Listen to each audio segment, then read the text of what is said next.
There are stories that do not whisper their beginnings. They erupt, softly, quietly, yet with a force that bends the spine of history. This is one of them. It begins in a place where nothing should have begun, a place too harsh, too fragile, too wild for human hands to shape, a place where the earth did not welcome life, but merely tolerated it. Southern Mesopotamia, a land so flat the horizon feels like a blade, a land where the air tastes of salt and heat, where marshes breathe like sleeping creatures, and where two violent rivers twist through the soil as if searching for something they lost. Most people would have walked away, but someone stayed. No one knows their names, no one remembers their faces, but somewhere, 6,000 years ago, a small group looked at this place and felt something the world had never felt before. Possibility, not comfort, not safety, not hope. Possibility. Before there were kings, before there were cities, before there was even a word for civilization, there were those people, quiet, watchful, standing on land that shivered beneath their feet. They stepped into the marshlands with nothing but their hunger and their imagination. Imagine the first night, the sky spilling over them in endless darkness, reed forests whispering like a warning, floodwaters swelling in the distance with a sound like breathing stone. They could have turned back, but they didn't. They built small homes, mud walls, reed roofs, floors stamped by bare feet, simple shapes in a land of shifting water. The Ubaid people, the first to dare, not the first to live, but the first to look at a hostile world and ask it to change. Every breadcrumb of history that leads to us passes through them. They learned that the rivers were not merely rivers. They were tempers. They were moods. They were gods, sometimes kind, often cruel, always unpredictable. Floods struck when crops were ripening. Waters drowned everything they had planted. But the Ubaid watched the chaos and refused to bow. They studied the currents, measured the seasons, traced the mud, left after each receding flood, like reading messages from an ancient mind. They saw patterns where others saw danger. They saw meaning where others saw disaster. And the moment they dug the first canal, the world changed. The moment water bent to human will, civilization drew its first breath. It was not grand. It was not glorious. It was a shallow channel through trembling soil, but it meant survival. And survival is the seed of everything. More homes appeared, more families, more hands shaping mud into walls and bowls and altars. Pottery turned from painted beauty to functional strength. Tools multiplied. Villages grew. People stayed. But something else was stirring. A quiet upward pull. A desire not just to survive, but to make meaning from survival. At Eridu, the land rose. Or perhaps the people made it rise. Temple after temple was built on the same spot, layered like memories, stacked on top of older memories. Each version larger, higher, more deliberate. A single sacred place, growing toward the sky. First, a hut, then a hall, then a sanctuary, then a structure that no longer looked like something humans built, but something humans revealed. A shape the land had been hiding. Here, people brought offerings, fish, grain, milk, clay figurines, shaped with trembling hands. But beneath each offering was the same unspoken plea. Let us stay. Let this land accept us. Let the water spare us. Let the earth remember us. At Ur and other settlements, the same transformation was unfolding. Homes expanding, workshops forming, neighborhoods separating. By craft, by wealth, by dream. Some graves held beads and stones and metal that came from lands no one here had seen. Other graves held nothing but a single bowl. A quiet truth was taking shape. Inequality, hierarchy, society, not yet cities, but the blueprint of cities. The people themselves were changing too.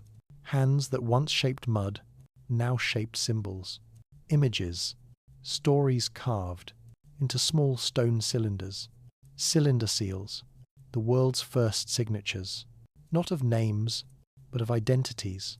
When these seals rolled across clay, they left behind little universes, scenes of animals, gods, workers, corners of life, captured like frozen winds. Every seal an idea, every idea a step forward, every step a whisper toward the birth of writing. And still, beneath all of this, the marshlands remained, unpredictable, demanding, alive. The people adapted, learned, endured. Canals deepened, levees strengthened, reservoirs widened, fields expanded. In patient rectangles, cut into living mud, the ox-drawn plough arrived. Like a miracle, heavy soil softened, harvests flourished, the land bent. Slowly, reluctantly, but it bent, and the villages changed. They stretched, connected, merged, fused, until something new and impossible began to form. A city, not yet fully born, but gathering itself like a rising tide, drawing people toward an invisible center, toward trade, toward ritual, toward belonging. Uruk, the first true city the world had ever seen, and beneath its shadow the truth became clear. Civilization did not bloom from abundance. It grew from struggle, from confusion, from unpredictability, from the stubbornness of those who refused to leave a land that seemed determined to reject them. The world's first civilization did not rise because the land was kind. It rose because the people were. And this is where our journey truly begins. In the marshlands, in the heat, in the trembling soil, where humanity first learned to stay. Before we go deeper into the secrets they left behind, I gently invite you to subscribe to this channel.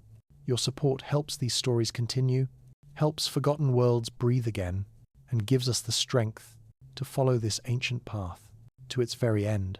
When you're ready, we will step forward into Sumer, into the beginning, into the quiet heartbeat of the first civilization the world ever knew.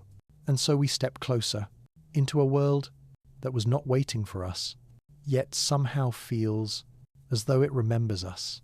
Because the truth is this: when a civilization rises in a place it should not survive, its story does not simply belong to the past. It becomes part of something older than memory. It becomes part of us. Picture the dawn over the southern marshes. Mist lifts from water channels as if the earth exhaled after holding its breath for 1,000 years. The first light touches the reed roofs, the clay walls, the boats moored against soft banks. You can almost hear the heartbeat of a village warming itself awake. Fishermen push their boats into narrow channels. Women grind grain with slow, steady circles. Children chase shadows shaped by the rising sun. And above it all, a quiet hum of work, of life, of intention. Yet beneath the comfort of that scene is a truth sharper than any blade. Everything here exists on borrowed time. A shift in the river, a storm in the mountains, a season of drought. Any one of these could erase the village as easily as a hand wiping a line in dust. And the people know it. That is why they watch the sky with such careful eyes. That is why they feel the soil before planting. That is why they carve their hopes, their fears, their prayers onto clay, as if clay itself could listen. Every day is a negotiation with the earth. Every night is a negotiation with the unknown. Yet from these negotiations came miracles, fields that should not have flourished, became oceans of grain. Date palms grew tall enough to cast long shadows over the canals. Herds graced dumb pastures carved from nothing. But determination, civilization, was not gifted to them. They wrestled it from a reluctant world. And still, they were not finished. As villages stretched into early towns, something else appeared, something unexpected, subtle at first, but growing stronger each year. Specialists, potters whose hands shaped clay, the way wind shapes dunes, metal workers who coaxed fire into obedience, weavers who turned wool into fabric, light as mist, builders who understood the silent language of brick. These were no longer people merely surviving. These were people crafting, people imagining, people dreaming, and dreams, once shared, become blueprints. Slowly, carefully, almost shyly, the blueprint of the first city took form. But a city is not only its walls, it is also its memory. And the memory of these people was expanding in ways they could not yet name. Standing beside the water, they watched the first barges return from distant marshes, carrying goods from places beyond the horizon, shells from the Gulf, copper from the mountains, stones from deserts they had never seen. The world was no longer limited to the mud beneath their feet. It was widening, stretching, calling, and the people answered that call by building something that would outlast their names, their homes, even their bones. A network, a system, a delicate architecture of trade and trust that wove villages into a single body. That was the moment, quiet, almost invisible, when the first faint outline of society emerged. Not a kingdom, not yet, but a pattern, a pulse, a sense that many small lives could merge into one great force and move through the world with unity. Still, the marshes reminded them every day that greatness did not guarantee safety. The rivers remained restless, storms remained indifferent, the soil remained unpredictable. But the people did not despair. Instead, they innovated. They dug deeper canals, channels so straight they felt like decisions carved into the earth. They learned to read the land, the way musicians read rhythm through subtle shifts and breaths and pauses. They built reservoirs that held not only water but future. They created systems to measure time through the flooding of rivers and the movement of stars. In doing so, they built not just structures, but knowledge. The kind of knowledge that makes a people powerful. The kind of knowledge that makes a world inevitable. And all of it, every innovation, every adaptation, every quiet triumph, was pointing them toward a destiny they could not yet imagine. A city, unlike anything the world had ever seen. A city that would redefine what it meant to be human. But before Uruk rose, before walls grew thick, before temples climbed toward the sky, there was something deeper, a transformation within the people themselves. They began to see the land not as a threat, but as a partner, not as an enemy, but as a teacher. They began to understand that the world does not offer stability. It offers challenge, and challenge is the birthplace of greatness. This realization changed them. It sharpened their minds, toughened their spirits, deepened their bonds. They were no longer wanderers. They were no longer guests on borrowed land. They were builders, shapers, creators, belonging, not because the land accepted them, but because they earned their place through sweat and devotion and faith. Faith not only in gods, but in themselves, in their ability to carve order from chaos, to anchor meaning in shifting soil, to leave behind something that mattered. something that could stand against time. And that quiet ignition, that internal awakening is the moment. The story of civilization truly begins, not with kings, not with battles, not with monuments, but with people, ordinary people who refused to surrender to an unforgiving landscape. People who shaped the world long before they understood what the world could become.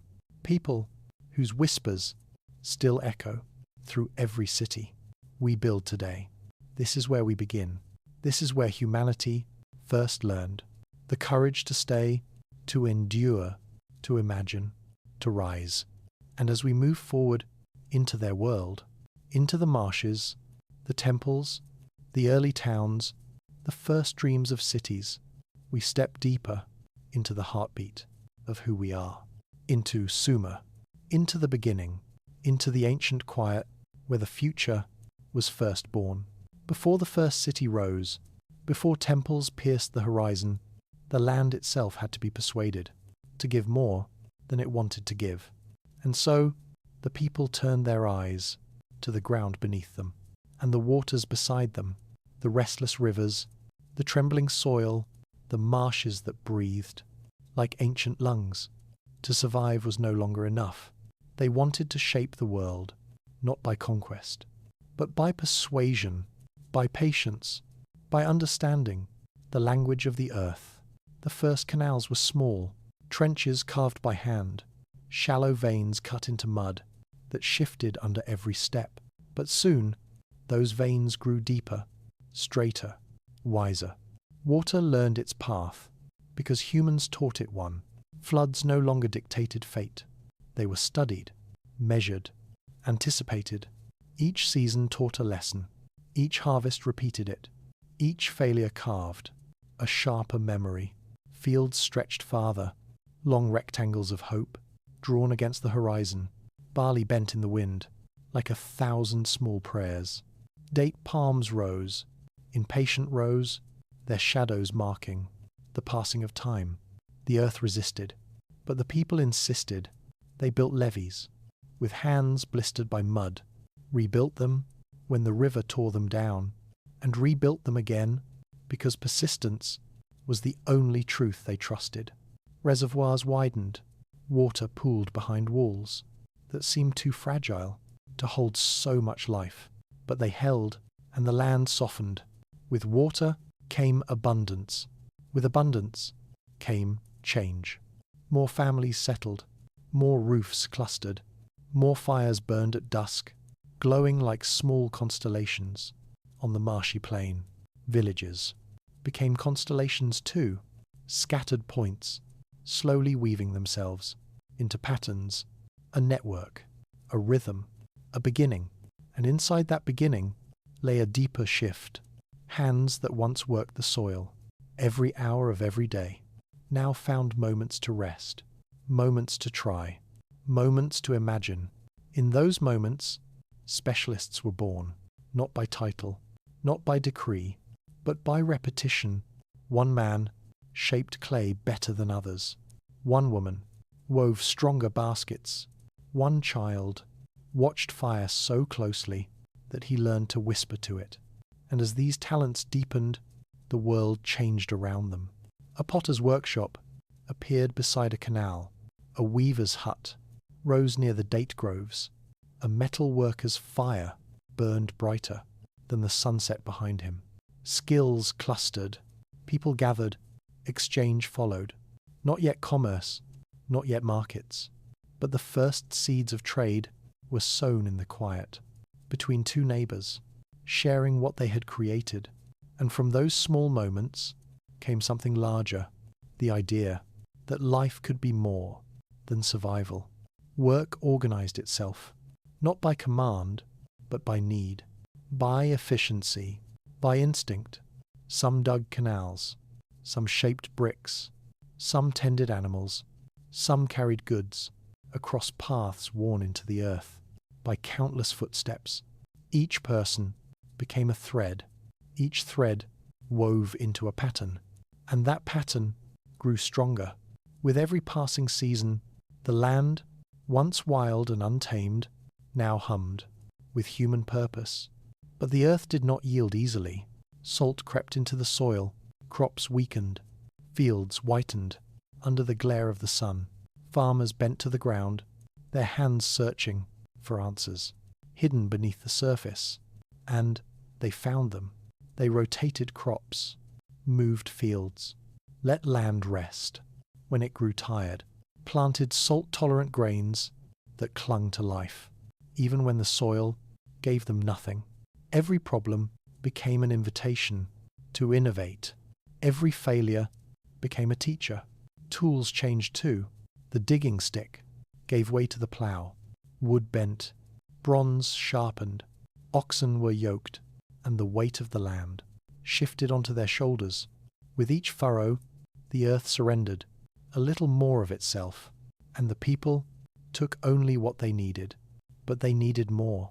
Each year, because the villages kept growing, the fires at dusk kept multiplying, the drumbeat of human life kept echoing through the low plains.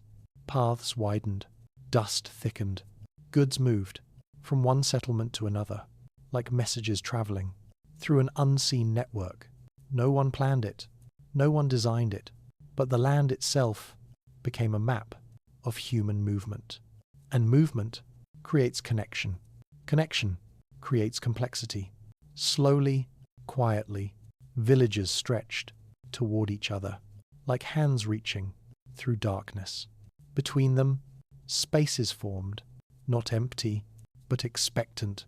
Proto-urban zones, places where work intensified, where goods collected, where people lingered because they had reason to stay. Clay tablets had not yet appeared. Writing was still sleeping in the future, but the world already felt as though it needed a new form of memory, a way to hold complexity in human hands without letting it spill. For now, memory lived in people, in their routines, in their roles, in their unspoken agreements. Farmers fed builders, builders sheltered potters, potters shaped vessels, for traders who carried goods to families far beyond the marshlands. Life was becoming a cycle, bigger than any one person, bigger than any one village, a cycle that pulled everyone into motion. The rivers watched, the land waited, the horizon trembled under the weight of what was gathering, for something was rising, not yet a city, but the shadow of one, a presence forming from thousands of decisions, thousands of footsteps, thousands of whispers, shared at dusk. The people sensed it, before they understood it, a pull, a gathering, a slow spiral toward a common centre, not a king, not a god, not yet, but a place where work intensified, where goods concentrated, where rituals grew deeper, where the air itself felt heavier with meaning. Life pushed them forward. Necessity guided them. Ambition awakened in them. And the land, once indifferent, began to respond. Every canal was carved straighter. Every field was planted wider. Every workshop burned brighter. The plain was no longer empty. It was humming. It was preparing. It was becoming. Complexity was no longer an accident. It was a momentum. Slow, quiet, unstoppable. The first settlements spread outward, their edges blurring, into networks of labour and ritual woven across the land. And at the heart of this spreading network, a question pulsed. What comes next? The people did not know, but the earth knew. The rivers knew. The wind, slipping through the reeds, knew. A city was forming, its bones gathering, its breath stirring, its presence rising from the soil like heat. But not yet, not today. Today was about work, about water, about fields and hands and voices, moving in unison. Today was about complexity, taking root in ordinary actions, repeated until they formed an extraordinary truth. Civilization was not an invention. It was an accumulation, a patient gathering of solutions, a slow weaving of roles, a quiet merging of needs, until one day the people looked around and realized they were no longer a collection of villages. They were something more, something larger, something inevitable, something that had begun to call itself a world. And once the world began to gather itself around these growing settlements, a new kind of silence fell over the plains, not the silence of emptiness, but the silence that comes before revelation. The land seemed to listen, the sky seemed to wait, and people felt, even if they could not say it, that something immense was forming beneath their feet. Work became ritual, not because anyone declared it so, but because repetition creates rhythm, and rhythm creates meaning. At dawn, the first workers stepped into the canals to clear silt left by the night's tide. Their feet sank into mud, still warm from yesterday. Their tools glimmered faintly in the dim blue light. Behind them, others prepared the fields. The plough groaned as oxen strained forward. Soil turned, seeds scattered, hands moved as if guided by an ancient memory. Day after day, the same motions, yet no 2 days were ever the same. Some mornings, the river ran high. Some evenings, the wind bent the palms until their fronds whispered warnings of storms. The people grew accustomed to adapting. Expecting change became a form of stability, and slowly their relationship with the land deepened into something almost spiritual. Not worship in the later sense, no temples yet, no hymns carved in clay, only gestures, quiet gestures that revealed reverence, a handful of grain sprinkled into the soil before planting, a cup of water poured back into the canal before a new channel was opened, a touch to the trunk of a palm before harvesting its fruit, small offerings, small acknowledgements, moments of gratitude in a world still ruled by uncertainty.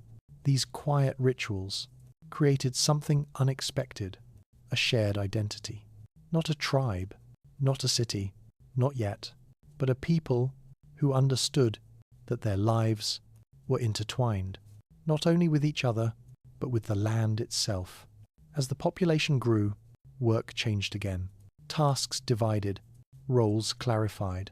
Some coordinated labour crews, some calculated irrigation rates based on memory and intuition.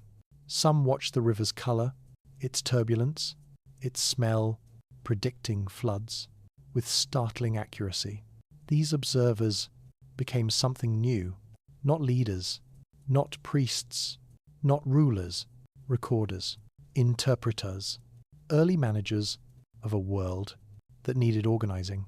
The first hints of administration lay here, in the ability to see the whole instead of the part, to understand how many workers were needed to dredge a canal, how many baskets of grain a field could produce after a late flood, how many families could settle before the land demanded rest. These calculations lived only in memory. No tablets yet, no symbols carved to hold the knowledge, but the minds that carried these numbers were laying the foundation for something extraordinary. And as the population expanded, the landscape transformed.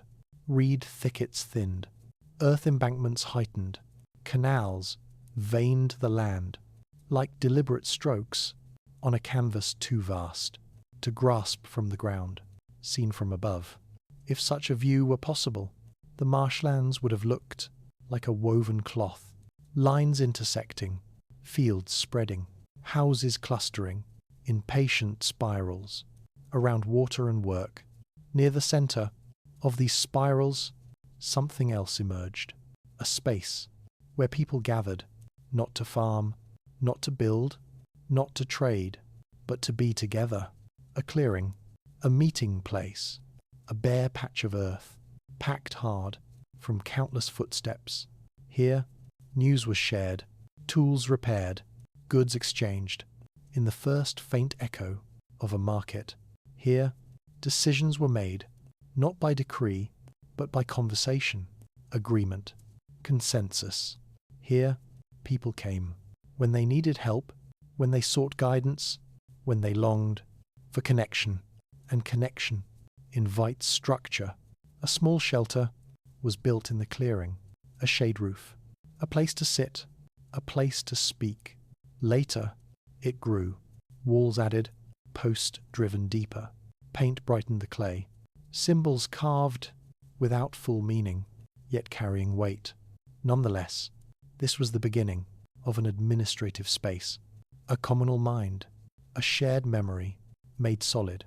Across the plains, similar spaces appeared, some near workshops, some near fields, some near river bends, where goods arrived from distant settlements. These places were not temples, not yet, but they were sacred. In another way, the way a mind is sacred when it begins to understand itself. As gatherings intensified, the land changed again. Paths, once casual traces of wandering feet, deepened into roads, broad enough for pack animals, straight enough to follow at night, by starlight alone. These roads linked villages into chains, chains into clusters, clusters into regions. Movement became easier, faster, more purposeful, and with movement came ambition, not the ambition of war or conquest, but the ambition of scale. Fields widened, work crews grew, storage pits multiplied, granaries rose, like low mounds, shadowing the settlements. Inside them lay more than grain. They held the first concept of surplus, the first promise of stability, the first freedom from the tyranny of hunger. Surplus created time, time created craft, craft created identity, identity created hierarchy, not harsh, not rigid, not yet, but the beginning of difference, of roles, of levels of skill that commanded respect.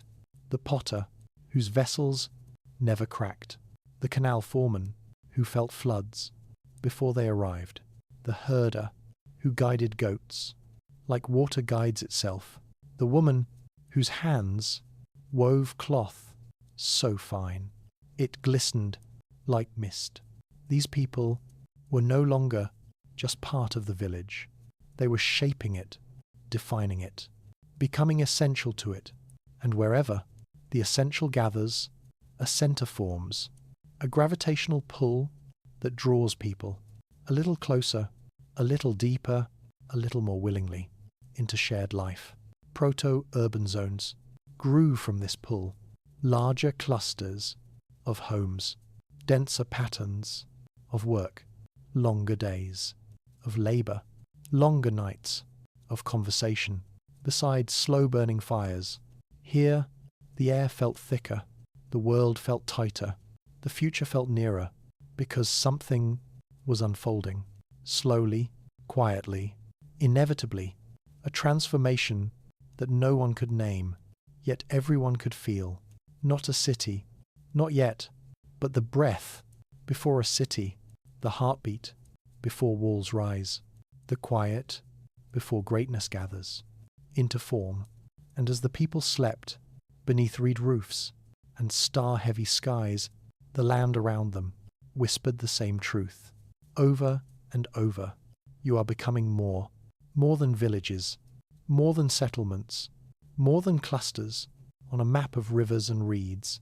You are becoming a civilization in motion, a world finding its voice, a future gathering its strength, grain by grain, brick by brick, by hand, and soon that future would rise higher than anything the plains had ever seen.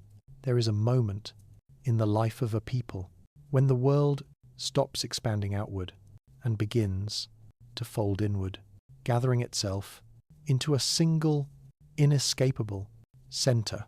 For generations, the plains of southern Mesopotamia had been a constellation of villages, fields, workshops, and wandering roads.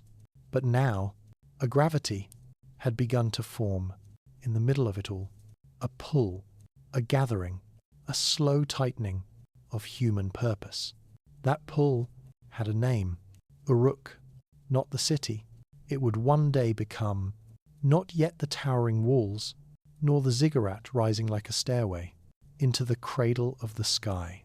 No, before all of that, Uruk began as a feeling, a place where footsteps arrived more often than they left, where voices lingered long after nightfall, where fires burned brighter and longer, and with more intention than anywhere else. On the plain, it began the way all great things begin, quietly. A cluster of buildings near an ancient shrine, a few workshops gathered around a clearing, a small market that never truly closed because someone was always trading, always carrying, always returning. Uruk became a destination, not by decree, not by force, but by necessity, because the world these people were creating needed a center, a place where everything collected: grain, labor, stories, memory, a place where shared life could take its next breath. At first, there were only houses, mud brick rooms, crowded together, like thoughts rushing toward coherence. Then came workshops, then storage buildings, then fenced courtyards where animals rested after long journeys through the dust. But something else rose beside them, something different, something that did not belong to ordinary life. A temple, not the great temples history remembers, not yet. Only the first shadow of a sacred space. Mud brick walls, a raised platform, columns coated in bright white plaster that caught the sun and glimmered like bone. Inside, a single room, still, distant, patient, a room that felt as if it were waiting for someone to understand its purpose. People brought offerings, grain, milk, beads, figures shaped from river clay. They did not gather to worship a distant god, not yet. They gathered to acknowledge something larger than themselves, a force they could feel but not name. Community, coordination, shared breath. The temple became its symbol, and around that symbol, Uruk began to grow with a momentum that felt almost alive. Workers arrived from neighboring settlements, drawn by opportunity, by surplus, by the promise of steady hands and steady meals. Craftsmen found more buyers. Farmers found more workers. Traders found more routes. And each new arrival added one more thread to the woven pattern of the rising city. Uruk became a whirlpool, pulling life toward its center. Houses multiplied, alleys narrowed, walls leaned toward each other, as if whispering secrets from rooftop to rooftop. And in the midst of this density, a new sound emerged, the sound of work done together. Dozens, then hundreds, moving clay to the temple platform, shaping bricks until their hands ached with repetition, smoothing plaster until the walls gleamed in the sun. This was not labor for a field or a family. This was labor for a community, a ritual performed with tools, a prayer spoken through effort, a shared belief that something was worth building together. And as the temple rose, so did the idea that the city needed structure, guidance, coordination.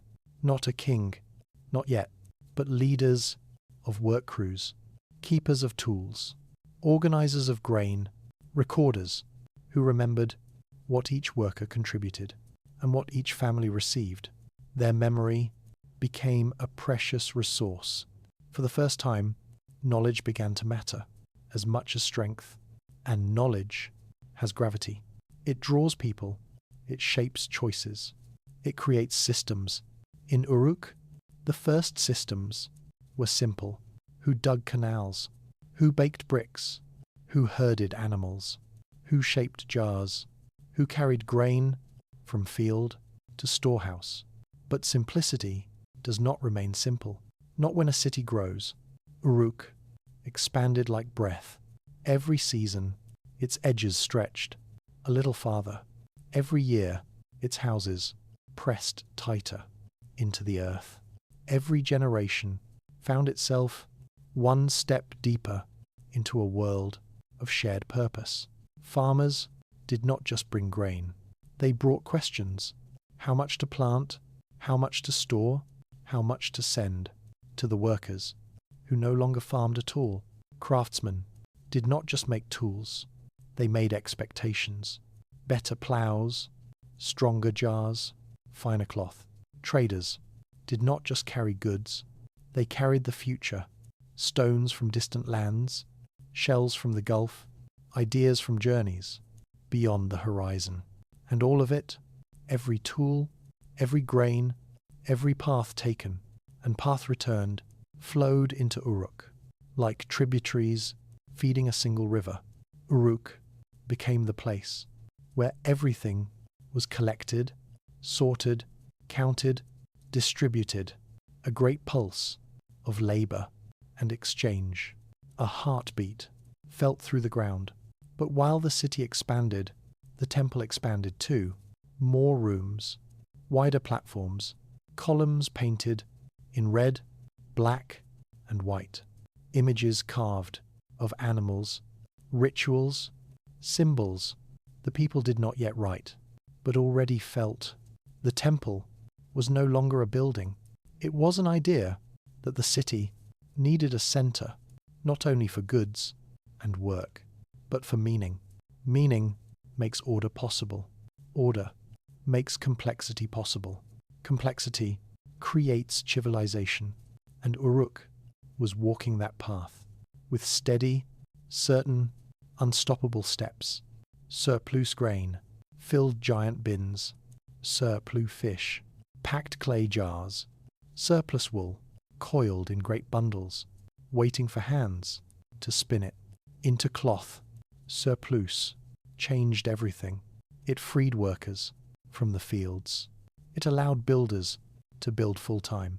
It allowed craftsmen to perfect techniques that once belonged only to survival.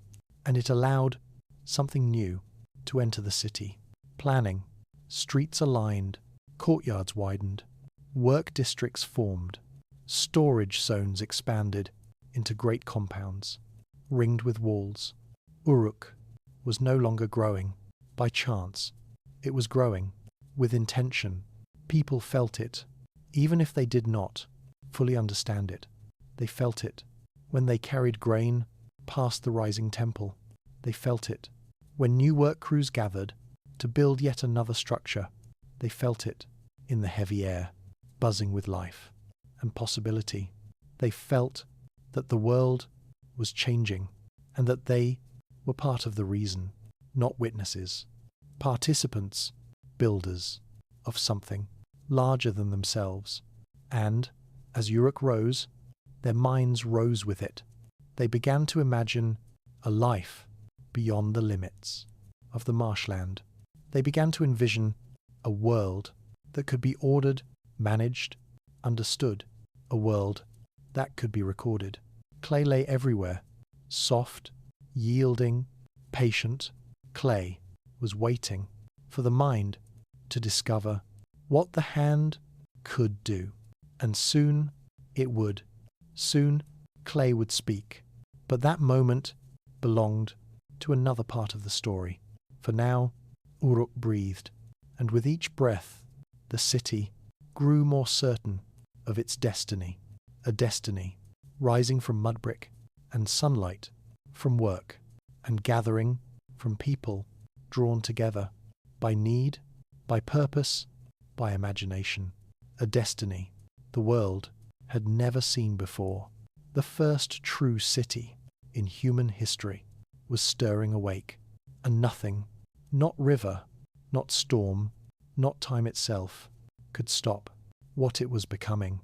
And yet, even as Uruk expanded, even as houses multiplied, and workshops crowded against one another like waves, there was still a deeper transformation unfolding beneath the surface. It was not in the bricks, not in the tools, not in the streets, slowly straightening themselves into deliberate lines. It was in the people. Something in them was changing. When they looked at Uruk, they no longer saw a settlement.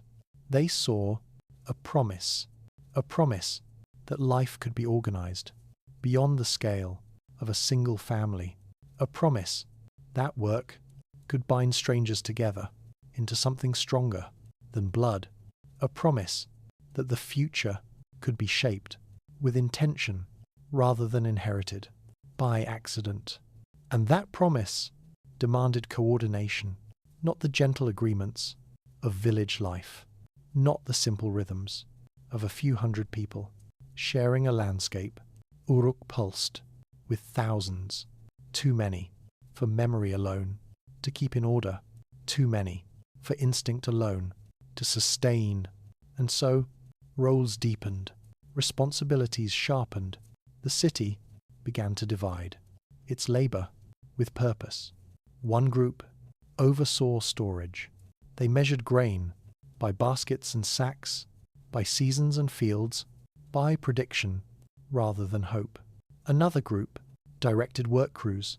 They understood how many hands could move 1,000 bricks, how many days it took to build a wall, how much water workers needed to survive the heat. Another group managed animals, the cattle in far pastures, the goats near the houses, the donkeys that carried loads from village to city and back again. And another group, quiet, watchful, observant, began to track what flowed into the city and what flowed out. The first administrators, not rulers, but keepers of balance. Their knowledge held the city together, long before laws, long before writing, long before kingship, because knowledge is a kind of power, gentle, invisible, yet absolutely necessary for a world that grows faster than the human mind can grasp. As these roles expanded, Uruk gained something no city before it had ever possessed: organization, a network of human intention, woven tighter with each passing season. And at the center of this network rose a new kind of architecture. Not homes, not workshops, not storage pits, complexes, large, multi-room structures, designed for gathering, for working, for storing, for planning. Their walls were thicker, their courtyards wider, their purposes more dynamic than anything built in the villages. Inside them, workers moved in coordinated flows. Some ground grain, some shaped bowls, some prepared offerings, some carried tools from room to room in a choreography that felt almost ritualistic. And perhaps it was, because in Uruk, work and ritual were beginning to blend. When hundreds of hands build the same structure, the work becomes a ceremony, a rhythm, a shared heartbeat. And each building, rising from the earth, became proof that coordination was not merely possible, it was powerful. The temple was still the heart. The workshops were still the limbs. But now, another presence was emerging, a mind. Uruk was beginning to think, not in words, not in writing, not yet, but in structure, in systems, in management, in order. And that order allowed the city to dream bigger. Structures grew higher, rooms multiplied, platforms expanded, courtyards filled with pottery, tools, grain, goods from distant villages. The air became thick with activity, sounds layered over one another, hammers, voice, animals, footsteps, the steady ripple of water channels. This was not noise, it was the sound of a world, building itself, even from afar. Uruk looked different now. It was no longer a cluster of houses, rising unevenly from the plain. It had shape, direction, authority. Travellers approaching from distant marshlands could see the glimmer of plastered walls, the shadows of tall structures stretching across the ground like early markers of urban identity. And with each new season, more people arrived. They came with baskets of fruit, with bundles of wool, with jars of fish, with stones they had carried from far beyond the river's edge. But they also came with something more valuable than goods. They came with their lives, their hands, their skills, their dreams. Uruk absorbed them all, and the city gave something back. Certainty, a place where food was stored, where work was stable, where community extended farther than one could walk. In a single day, for the first time in human history, people lived, not because the land demanded it, but because the city made room for them. A new kind of belonging, a belonging to structure, to purpose, to collective life. And slowly, almost shyly, the first outlines of social hierarchy began to appear, not out of cruelty, not out of conquest, but out of necessity. Some coordinated, some produced, some stored, some distributed, some supervised, some guided.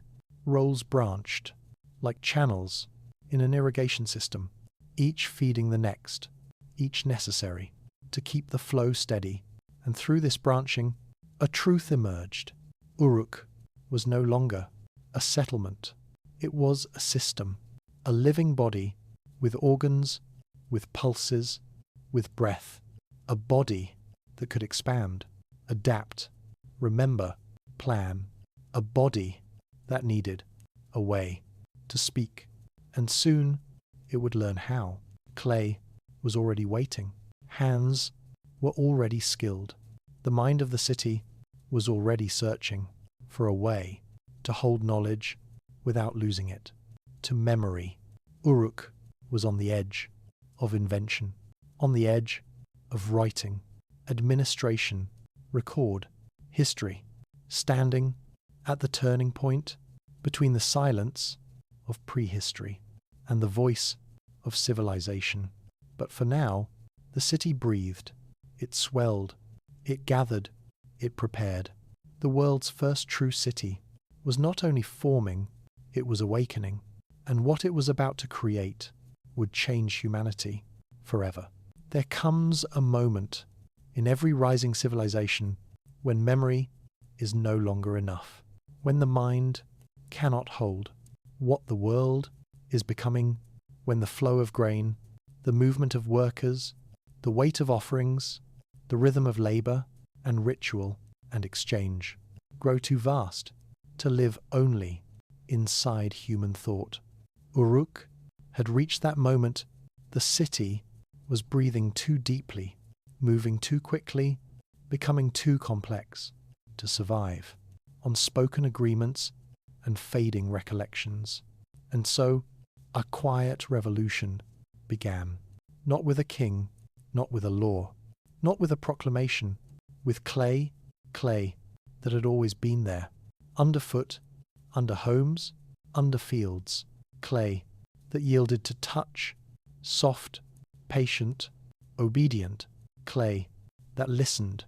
At first, it held only marks, simple impressions, shapes pressed by small carved tokens used for counting, a jar of grain, a bundle of reeds, a flock of goats, a measure of oil. The world reduced to symbols, symbols pressed into wet clay by hands that did not yet know they were inventing writing. But the city knew It knew, because complexity demands record, demands clarity, demands permanence. As the flow of goods widened, as storage houses filled, as workers multiplied into the thousands, the simple impressions were not enough. The city needed more. It needed memory outside the mind. Memory that did not fade. Memory that could be read by anyone with the right eyes. And so the marks evolved. Lines appeared. Curves, crossings, clusters of shapes that repeated with purpose. Writing was forming, not all at once, not deliberately, but inevitably, because the world Uruk had become could not exist without it. Picture the first scribe sitting cross-legged in a dim room near the temple storehouse, clay tablets drying on the floor like sleeping animals, a reed stylus held between fingers, calloused from shaping the future. He presses the reed into the clay, slowly, carefully, deliberately, not letters, not sentences, not yet, numbers, values, quantities, a system to capture reality before reality outgrew the ability to be remembered. Each mark, a decision, each tablet, a promise that the city would not forget. Those who worked in its service, those who carried grain, those who brought offerings, those who tended animals on distant fields that fed thousands. Writing was not born from poetry. It was born from accountability, from fairness, from distribution, from the need to know how much and where and when. And as the clay tablets multiplied, so did the role of the scribes. They became the memory keepers, the ones who could read the world in symbols, the ones who could tell what had been stored, what had been delivered, what had been promised. Their minds became maps, their hands became archives, their presence became indispensable, and with indispensability comes status, not power, not yet, but a quiet elevation, the first step in the long journey toward administration, bureaucracy, state. Because the moment knowledge becomes specialized, society changes shape. Uruk felt the shift. Scribes sat beside storekeepers. Storekeepers consulted with overseers. Overseers reported to the temple administrators, and administrators organized the work of thousands.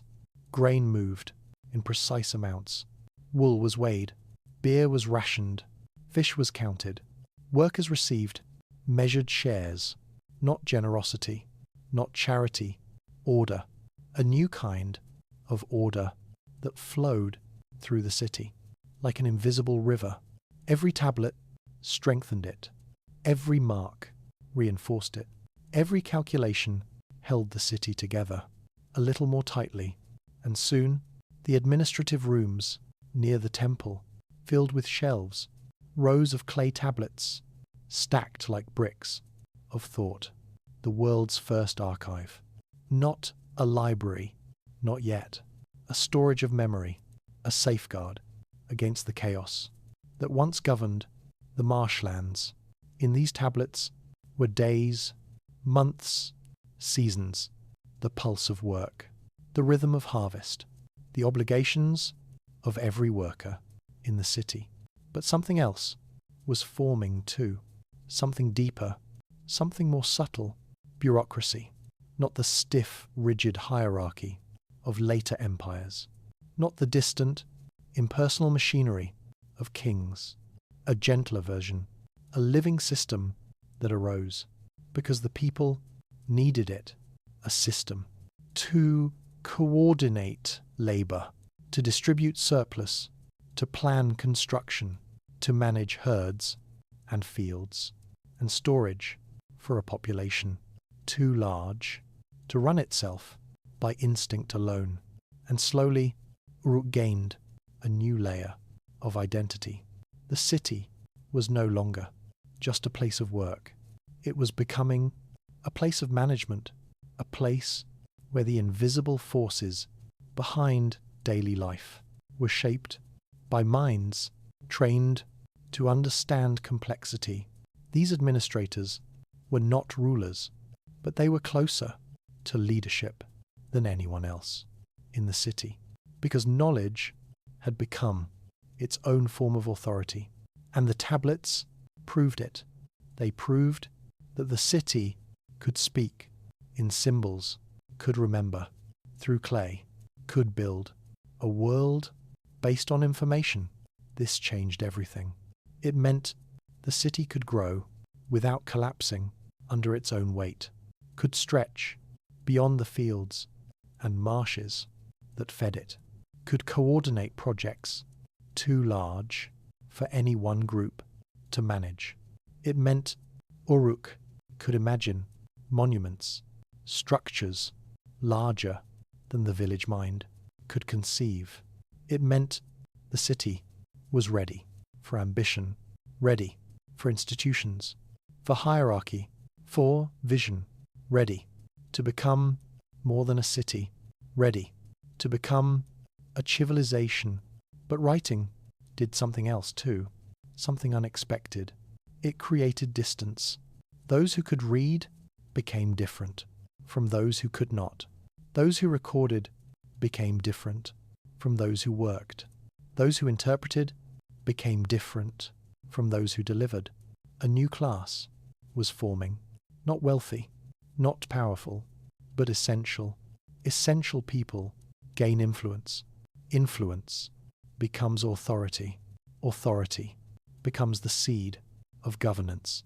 Uruk was cultivating that seed. Each tablet planted it deeper. Each scribe watered it. Each archive expanded its roots. And soon the city would realize that its administrators had become something more than record keepers. They were the first architects of governance, the first guardians of a shared world, the quiet creators of order. And from that order, from those tablets, from that clay pressed gently by human hands, the idea of the state was beginning to awaken, not announced, not declared, not crowned, emerging as softly and as powerfully as dawn. And as the marks deepened, as the tablets multiplied, as the stylus learned to carve not just quantities, but intention, something even greater began to dawn over Uruk. For the first time, the city could look at itself from the outside. Records created perspective. Perspective created planning. Planning created possibility. But possibility always asks for more. So clay became not only the memory of the city, but its mirror. The archives grew thicker, rooms filled with tablets, stacked like small, silent minds, sleeping in terracotta rows. Yet none of them truly slept. They whispered to any who knew how to listen. A scribe, running his fingers over the cool surface of a tablet, could feel the flow of an entire harvest pressing back against his skin. He could feel how many workers had laboured in the fields that season, how many jars of oil had moved through the temple gates, how many sheep had been delivered from distant pastures, how many offerings had been placed at the foot of statues, now long eroded by time. Clay became the city's second heartbeat, a rhythm as steady as the pulse of the people, because clay did not lie, it did not forget, it did not favour one voice over another, it held what was placed in it. Truth or intention or hope, all preserved with equal patience. And from this honesty, a new kind of fairness began to bloom. Workers no longer relied on the uncertain memories of overseers. They no longer wondered if their portion matched their labour. The tablets said so. The tablets proved so. With writing came accountability. With accountability came order. With order came trust. And trust is the most fertile soil civilization has ever known. But clay did more than remember. It transformed. Simple tallies became symbols. Symbols became patterns. Patterns became meaning. It was not enough to measure. The city wanted to communicate, and communication is the bridge between survival and culture. So scribes experimented. They pressed deeper. They carved faster. They organized signs into clusters that looked less like counting and more like language. Not spoken language, no sound, can be trapped in clay, but the idea of language, the desire to turn experience into permanence. Picture a scribe, late at night, lamplight flickering. On the mud brick walls, his reed stylus tapping, a gentle rhythm upon wet clay. Outside, the city sleeps. Inside, a new world awakens, the world of written thought. At first, writing served the temple, the fields, the storehouses, the city's hunger for balance. But soon, it served something else. Writing began to reach toward the divine. Offerings were recorded, not merely counted, but named. Rituals were shaped, not merely performed, but remembered. Gods were invoked, not merely praised in spoken prayer, but carved into lasting marks that stayed long after the voices fell silent. Writing became the bridge between the visible and the invisible, between labor and meaning, between human beings and the vastness they tried to understand. And in this bridge, society changed again. Temples grew more powerful, not by force, but by record, by planning, by knowing the pulse of the city more intimately than any single person ever could. The administrators who worked beside the scribes began to see the shape of Uruk as a whole. They saw the city's hunger, its growth, its needs, its abundance. They saw its rhythm, and once a rhythm is understood, it can be directed, not controlled, not yet, but guided like a river through canals. Administration becomes guidance. Guidance becomes influence. Influence becomes authority. And authority gathers in quiet rooms long before it appears on thrones. Still, nothing about these changes felt abrupt. The people of Uruk did not wake one day and find themselves in a world of rulers. They built that world, one tablet at a time, one record at a time, one decision at a time. Writing was not an invention. It was a response, a necessity, a tool shaped by the weight of complexity. But every tool reshapes the hand that uses it. Scribes were changing. Administrators were changing. Even farmers and craftsmen felt the shift, though they could not name it, because knowledge, once organized, radiates outward. It alters expectations. It sharpens systems. It creates new dependencies and dissolves old ones. The city was being rewired. One can imagine the first moment a worker received a ration of grain and heard that the amount had been recorded in clay. A strange comfort, a strange unease. Clay was becoming a witness, and witnesses change behavior. Life gained new structure, new rhythm, new accountability. But clay also held space for something softer. Writing became the seed of imagination. It made people wonder what else could be marked, what else could be remembered, what else could be preserved for futures they had not yet seen. Some scribe, no one knows who, pressed a stylized drawing of an animal onto a tablet, not because it needed to be counted, but because it needed to exist. Art had entered the archive, and where art enters, meaning blooms, writing was evolving from tool to expression, from necessity to identity, from record to story. And as these early stories took shape, simple, symbolic, but alive, Uruk itself began to feel like a story that could finally be told. Civilization had gained its first voice, not loud, not clear, not yet singing, but real, a whisper in clay, a breath made visible, a memory that no longer lived only in the minds of those who would someday be forgotten. The clay remembered for them, and with every tablet, Uruk stepped closer to something even larger, history, because history does not begin when the first city is built, or when the first temple rises, or when people gather into thousands.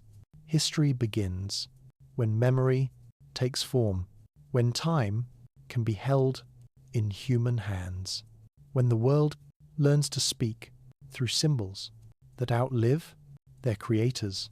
History begins with writing, and writing began here, in Uruk, in the quiet scratch of a reed stylus, drawing the first breath of recorded time. And from that breath, from that clay, from that moment when the city learned to remember, humanity would never be the same. There comes a point in the life of a city when its breath reaches farther than its borders, when its heartbeat echoes through the plains, through the marshlands, through the river valleys, beyond the horizon. Uruk had reached that point. Its streets could no longer hold the weight of its ambition. Its storehouses could no longer contain all that poured into them. Its workshops no longer served only the people who lived within sight of its rising walls. Uruk was beginning to feed the world. It started, as all great expansions do, with need for more grain, more clay, more wood, more stone, more hands, a need for something else, something new, connection, because the land around Uruk could no longer keep up with the hunger of a swelling population.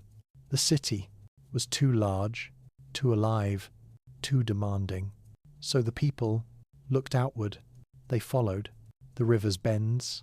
They followed the lines of trade that had once been simply exchanges between villages.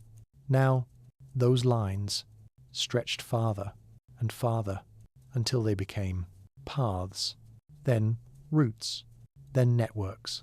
The world was widening. Caravans left Uruk under the pale warmth of dawn, their donkeys laden with jars of oil, bundles of wool, woven cloth, tools, beads, carved figurines, goods made in the workshops of the first great city, travelled toward lands that had never imagined such abundance. And in return, the caravans brought back what the city could not produce: stone from the northern hills, copper from the mountains, beyond the plains, shells from the distant sea, wood from forests so far away that most people in Uruk would never see them. Each material carried a story, a distance, a connection, and each arrival remade the city. Metalworkers hammered copper into tools stronger than anything the villages had known. Craftsmen shaped imported stones into beads, seals, amulets that glittered like captured moonlight. Weavers combined foreign dyes with local wool to create colours the marshlands had never grown. Trade was transforming Uruk from the inside. But trade was also transforming the people. From the flood of goods came the first merchants, men and women, whose lives followed the roads more than the rhythms of the fields. They learned the landscapes beyond the valley. They memorized the moods of distant peoples. They negotiated, not with tools, but with words. And words carry power like nothing else. Merchants returned with more than goods. They returned with news, stories of mountain tribes, rumors of distant cities, whispers of unfamiliar rituals, knowledge that expanded the mind of Uruk far beyond its walls. And from these stories, a new truth formed. Uruk was not alone. It was part of something larger, a web of exchange and opportunity, a world awakening. As this world expanded, the economy of Uruk grew into something astonishing. The workshops multiplied. Fires burned day and night. Kilns glowed like red suns inside their clay wombs.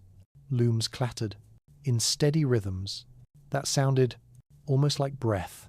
Work no longer belonged to the season. It belonged to the city. And the city demanded more.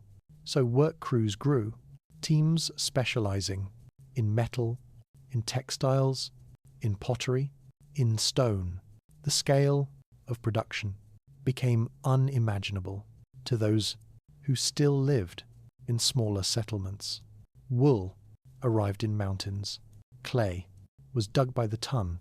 Stone was carved into so many shapes that the workshops seemed to breathe dust. This abundance required management. Storehouses expanded into vast compounds where clay tablets tracked the flow of goods with increasing precision. Here was the wool from the northern herds. Here the fish from the river's nets. Here the grain from the villages that fed the workers. Here the finished tools awaiting distribution. Each courtyard a world, each room a pulse, each tablet a heartbeat. And from this complexity emerged something new, pressure, because abundance does not come without cost. The marshlands strained to support the demand for more canals, more fields, more water.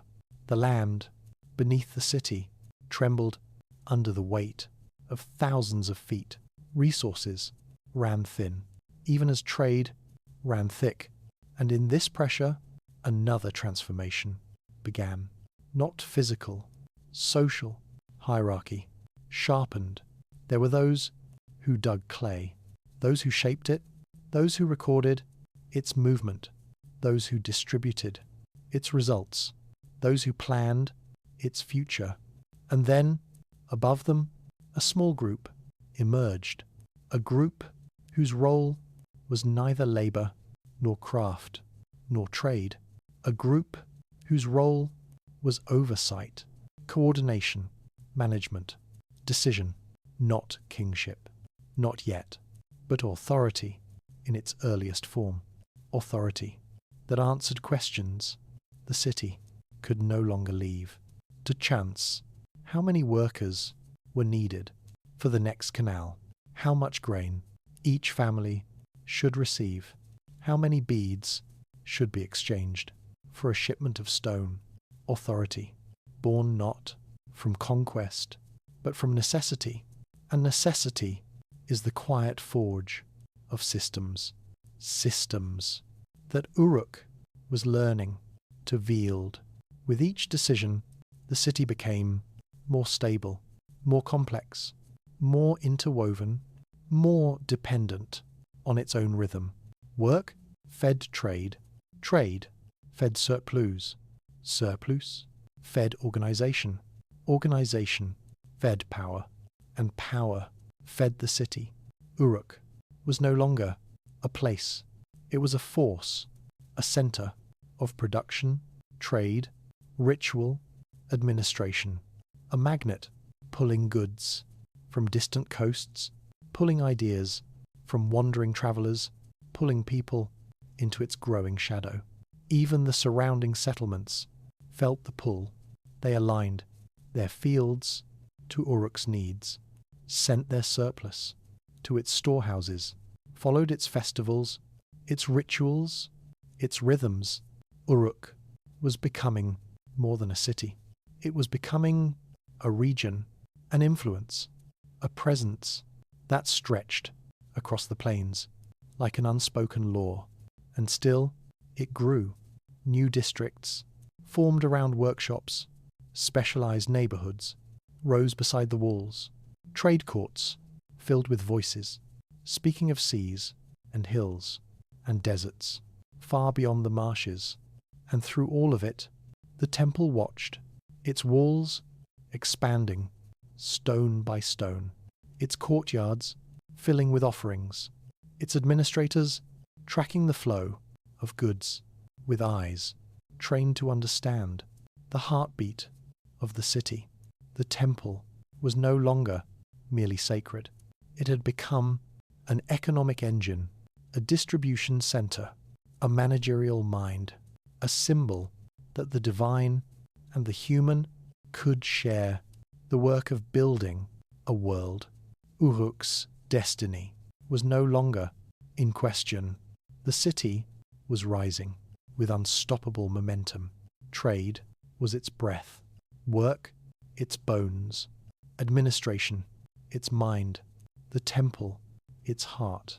And when all these moved together, in rhythm, in purpose, in vision, something extraordinary was born, a civilization with its influence stretching outward like light, a civilization whose decisions reached farther than its walls, farther than its rivers, farther than its own imagination.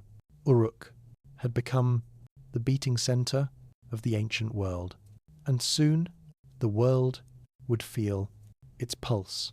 And yet, even as Uruk swelled with abundance and ambition, the world beyond its borders did not wait quietly. Every caravan that returned carried not only goods, but pressure to expand routes, pressure to outpace rivals, pressure to remain the beating heart of exchange. Because somewhere beyond the hills, beyond the dunes, beyond the rivers, other settlements were stirring. Other hands were learning to shape clay. Other fires were learning to melt copper. Other minds were watching the horizon and wondering what lay beyond it. Uruk felt their footsteps like distant thunder rolling across stone. Competition had entered the world, and with competition came urgency.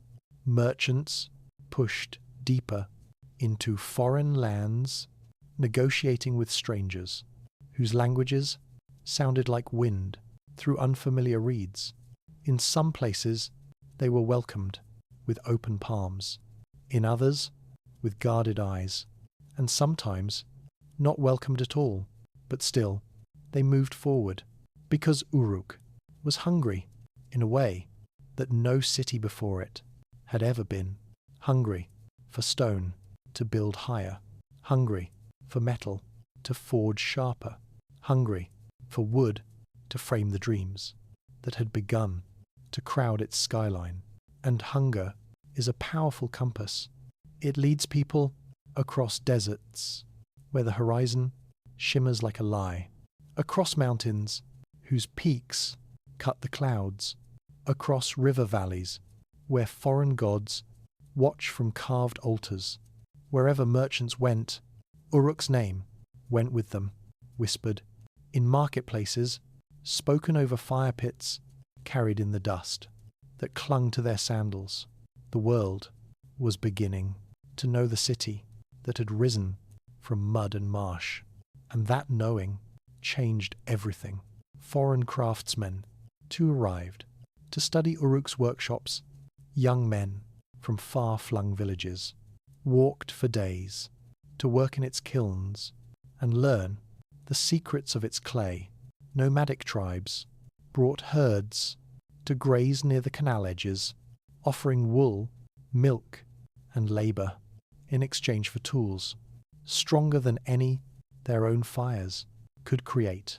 Uruk was becoming the world's classroom, its streets a place where languages collided, like river currents, where strangers carried new ideas in their pockets, like seeds, where experiment was no longer a luxury but a necessity. Innovation became the city's second breath. Brick moulds grew more precise, kilns grew hotter, looms grew faster. Scribes began taking notes in ways that felt less like memory and more like method. Knowledge was no longer just inherited. It was built, tested, improved, stored, and storage requires space. The great storehouses multiplied, rows of chambers lined like ribs along the city's spine. Here, grain stretched into mountains. Here, jars of oil gleamed in the half-light. Here, textiles folded into thick, fragrant stacks awaited distant buyers. These rooms were not silent. They rustled with the whispers of merchants. They throbbed with the footsteps of scribes. They echoed with the thud of sealed jars being rolled onto waiting carts. And beneath those echoes beat the quiet certainty. Uruk was no longer merely managing goods. Uruk was managing the world. Around it, influence is not a crown placed on a single head. It is a weight shared by many hands, and Uruk's hands were everywhere. On the bronze tools used in distant fields, on the beads that hung around the necks of foreign chieftains, on the woven cloth that wrapped women in villages hundreds of miles away. Pieces of Uruk had scattered across the earth. But with each victory came new challenges. Salt crept deeper into the fields. Forests grew farther away, with every tree felled for workshops and homes. Copper vines ran thin after years of relentless mining by traders driven by demand. Scarcity loomed like a shadow over abundance, and in that shadow conflicts brewed. Arguments over irrigation rights, disputes between districts, tension between those who held power and those who felt it slipping away. Uruk was finding that greatness is never a calm river. It is a flood, beautiful, destructive, necessary. And in the face of that flood, the city adapted. It expanded the reach of its canals, pushing water toward villages that now depended on Uruk's guidance. It tightened its production cycles, assigning quotas to workshops that once worked by rhythm rather than order. It formalized its leadership, creating roles and ranks and responsibilities that brought shape to the growing thicket of its social life. It planned its festivals with precision, knowing that ritual held the power to unite a restless population. And with each adaptation, Uruk grew stronger, not in size alone, but in influence. Its decisions rippled outward, changing harvests in villages beyond its sight, redirecting trade in towns that had never seen its walls, shaping the futures of strangers who would never speak its name. Uruk was no longer a city-state. It was an idea, a model, a pattern, a rhythm that other settlements began to echo. And through that echo, Uruk reached farther than any caravan could ever travel. Its influence crossed landscapes without leaving a single footprint Because influence does not walk, it spreads through desire, through imitation, through admiration, through necessity. Uruk had become the pulse of the ancient world, and that pulse would only grow louder because a city that commands trade commands wealth, and a city that commands wealth commands attention, and a city that commands attention commands destiny. Uruk had stepped into its destiny, not as a village, not as a settlement, but as the world's first true economic giant. And in the centuries to come, the world would reshape itself around the echo of its rise.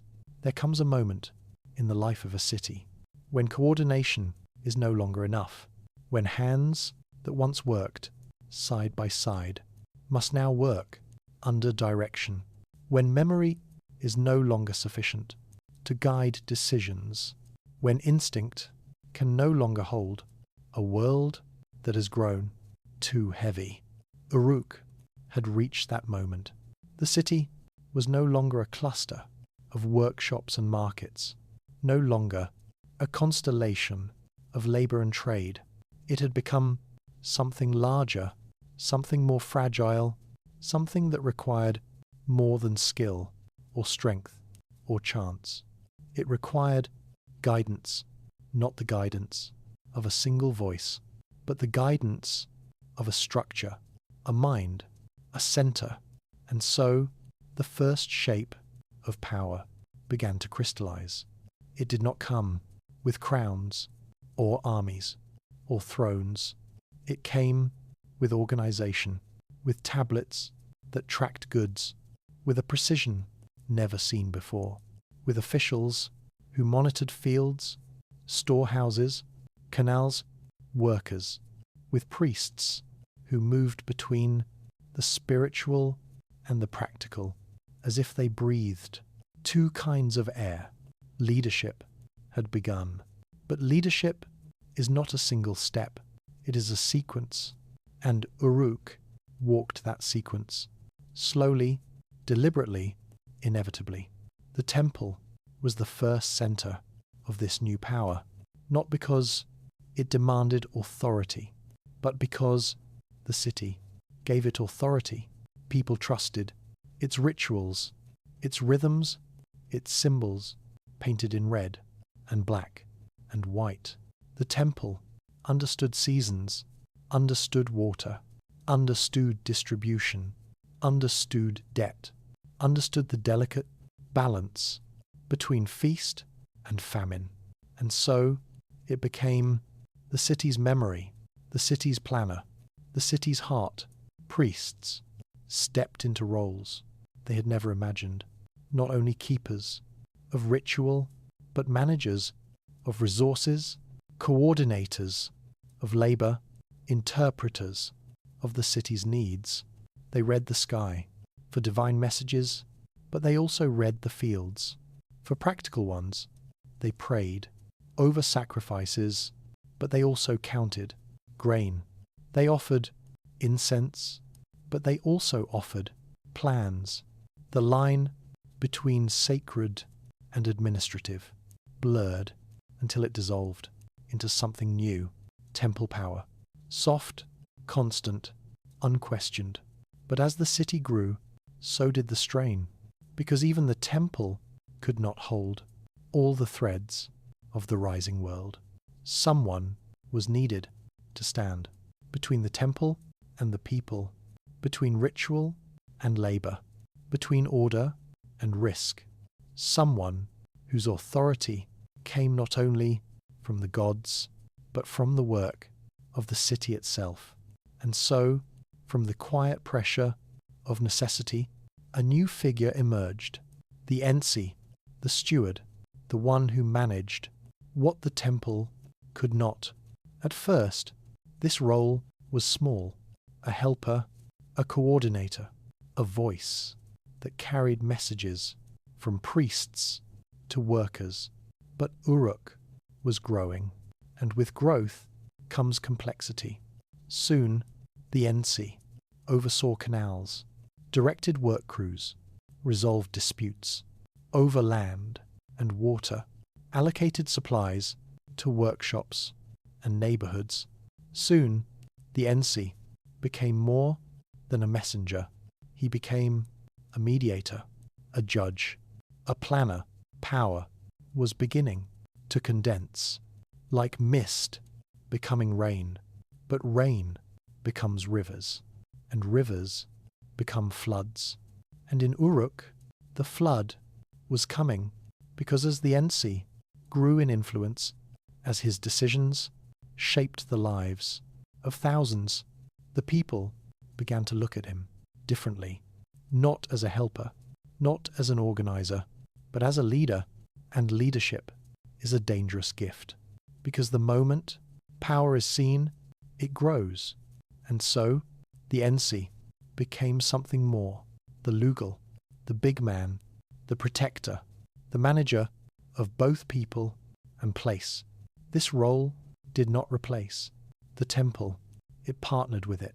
The Lugal handled conflict, the priests handled meaning. The Lugal oversaw work, the priests oversaw ritual.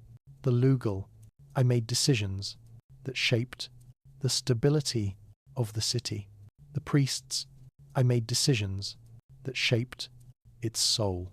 Together, they created a new kind of power, a secular sacred system, unlike anything the world had known. But power never rests quietly. It stirs, it shifts, it grows, and soon the Lugal became more than a manager of daily labor. He became a figure of symbolic weight. When storms threatened the harvest, people looked to him. When neighboring settlements blocked trade routes, people looked to him.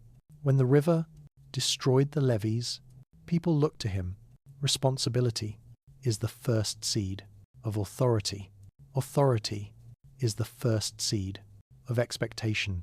Expectation is the first seed of myth. And myth is the beginning of kingship.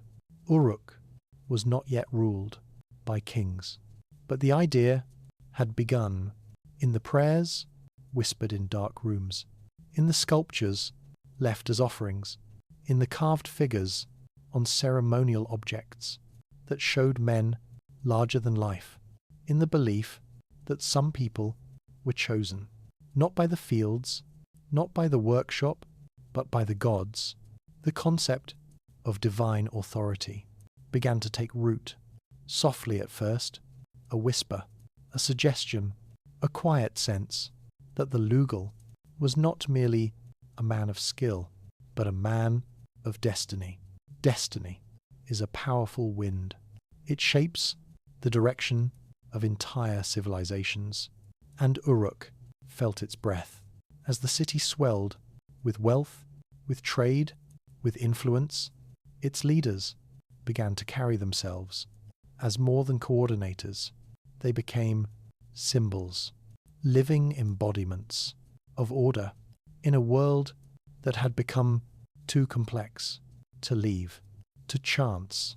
And once a symbol exists, it needs protection.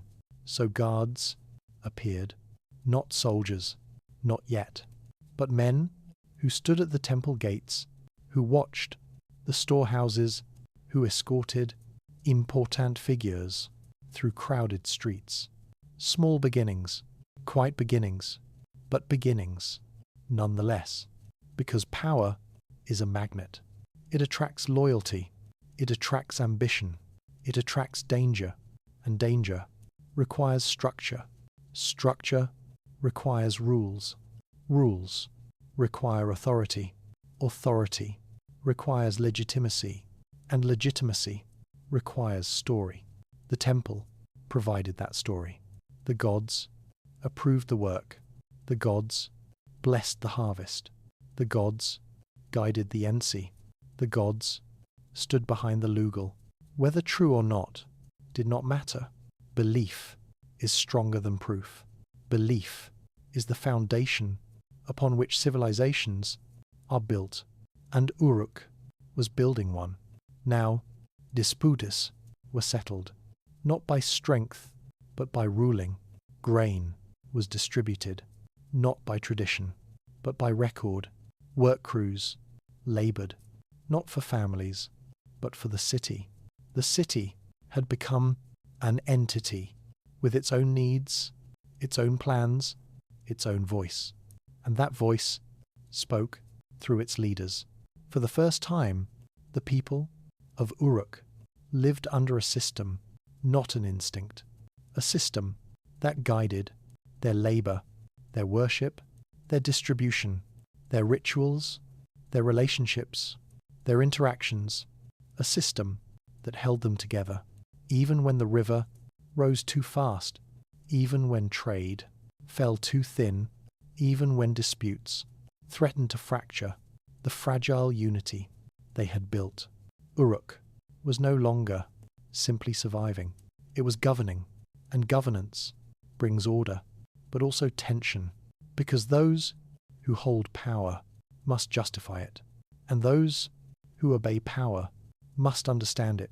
The earliest laws began to take shape, not yet written, not yet carved, in stone, but spoken, repeated, remembered guidelines for trade, expectations for labour, protocols for irrigation, rules for ritual, punishments for theft, procedures for inheritance.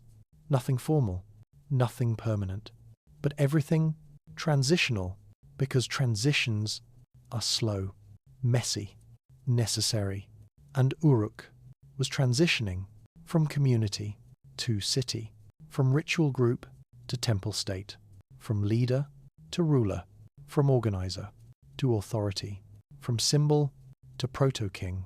The first shape of the earliest state was forming, softly, quietly, inevitably, and as it formed, the city grew more ordered, more structured, more disciplined. The temple carried the sacred, the lugal carried the practical, the officials carried the details, and together they carried the weight of the world Uruk had created. This was the birth of governance. This was the dawn of political power. This was the moment when civilization learned to manage itself. And in that learning, Uruk stepped into a new identity. Not merely the first great city, but the first centre of human authority, the first stage of kingship, the first whisper of the state, the first heartbeat of government, a heartbeat that would echo across millennia, a heartbeat that still echoes today. But power, once awakened, is never content to remain in its earliest form.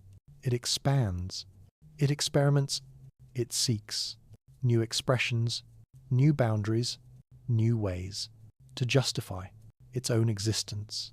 In Uruk, that expansion began quietly, with meetings held at dusk inside long rooms, lit by flickering oil lamps, with whispers between officials who understood that the city could no longer rely on improvised rule, with murmured debates over how to manage. A population that grew faster than fields could be widened. These officials were not powerful in the way kings would later become, but they held a different kind of authority, the authority of necessity, and necessity breeds structure. Soon, the temple administration created subranks, assistants to the scribes, managers of specific granaries, overseers of specialized workshops. Not yet a bureaucracy, but the scaffold of one. For the first time, the city could divide tasks, not just by skill, but by rank, not just by need, but by policy. And policy creates permanence. Decisions no longer evaporated. With the sunset, they remained. They guided. They shaped tomorrow before tomorrow arrived. And this permanence changed Uruk in ways the people did not yet understand. Because once rules exist, someone must enforce them. Once titles exist, someone must defend them. Once authority exists, someone must protect it. And so, the city created its first enforcers, not warriors, in the later sense, not soldiers marching to battle, but guards, men chosen for vigilance, for strength, for loyalty. They carried clubs, not swords. They patrolled storehouses, not borders. They kept peace, within the city, not war, beyond it. But even so, their presence shifted the air, because a guard is the shadow of a future soldier. A patrol is the echo of a future army. A defended leader is the seed of future kingship. Uruk was growing not only in wealth, but in power, and power needs symbols. Symbols create belief. Belief creates cohesion. Cohesion creates legitimacy. So the city began to carve its leaders into images, small figurines with broad shoulders and deliberate posture, seals showing men larger than ordinary humans, standing before animals, temples, ritual scenes.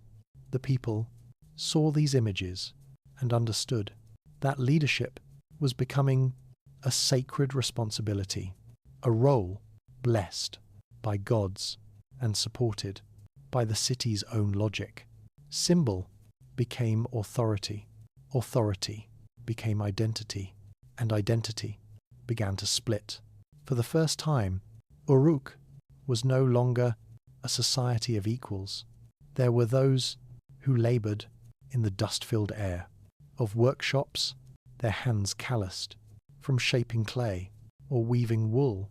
There were those who hauled grain until their muscles ached under its weight. There were those who kept livestock, their days shaped by the rhythm of hooves and bleats.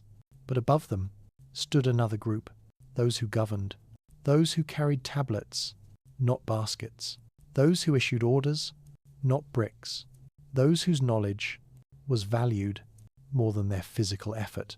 A new hierarchy had formed, not cruel, not imposing, not yet, but real, visible, permanent.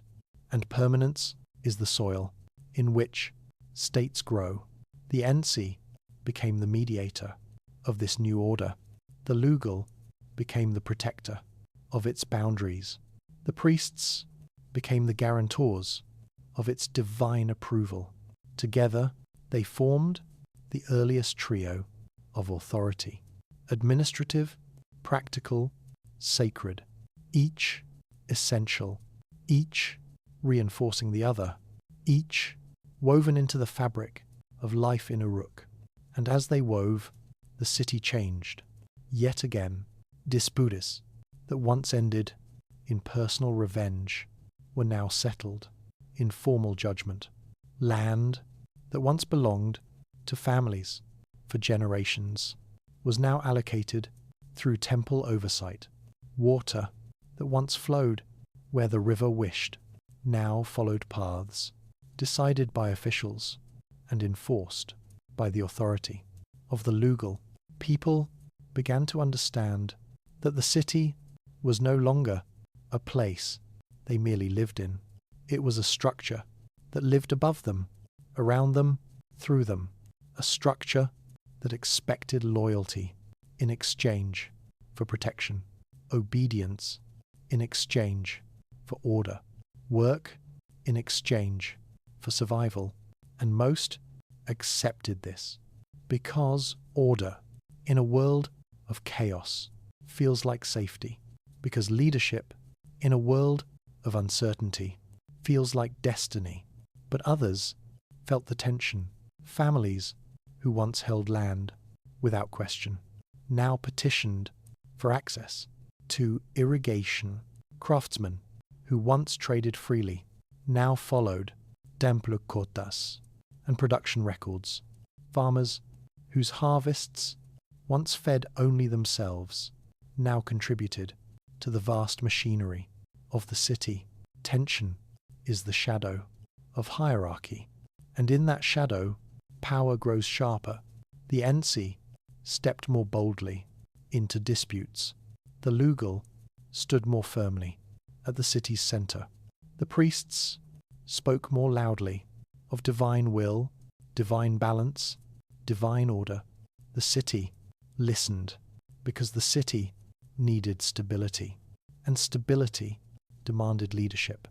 Uruk was slowly becoming what had never existed before it, a state, a place, with borders, not of stone, but of influence, a place, with power, not of weapons, but of administration, a place, with governance, not of instinct, but of intention, and intention is the true birth of civilization. Uruk had crossed the invisible threshold between community and polity, between settlement and state. Its leaders were no longer just administrators, they were becoming the prototypes of kings, and the world was watching quietly, nervously, inevitably, because when a city invents power, the world must learn to answer it. There is a point in every story when everything that once struggled to exist finally learns how to shine. For Sumer, that moment did not come at the beginning, not with the first canals, not with the first temples, not even with the rising walls of Uruk. It came later, after centuries of trial and error, after wars between city and city, after victories and ruins, and the long, slow learning of what power can and cannot do. It came in the age of Ur, not the early Ur, the small settlement beside the river, but Ur reborn, Ur renewed, Ur as the heart of a new order. Ur III, we call it now, the third dynasty of Ur, the last great flowering of Sumerian strength. To the people living then, it did not feel like an ending. It felt like perfection.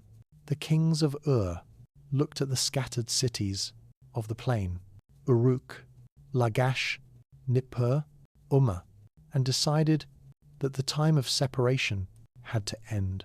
Too many walls, too many border disputes, too many broken canals, cut off at the edge of another city's ambition. So they did what no one had fully done before.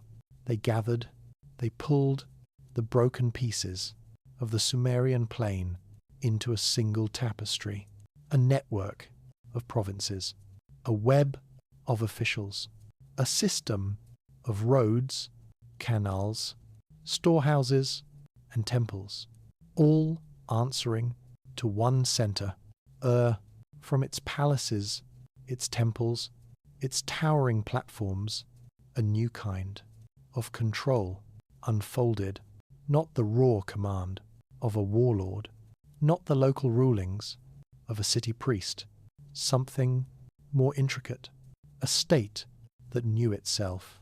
It began with records, clay tablets multiplied like leaves in a forest, shelves groaned under their weight, rooms filled with them, on-tier buildings became archives, memory made solid. On those tablets, scribes recorded everything, how many fields each province sowed, how many workers each governor employed, how much barley each labourer received per month, how many sheep were collected in tax, how many goats were redistributed to temples, armies, workshops. Nothing was too small to write down, and once written, nothing was allowed to be forgotten.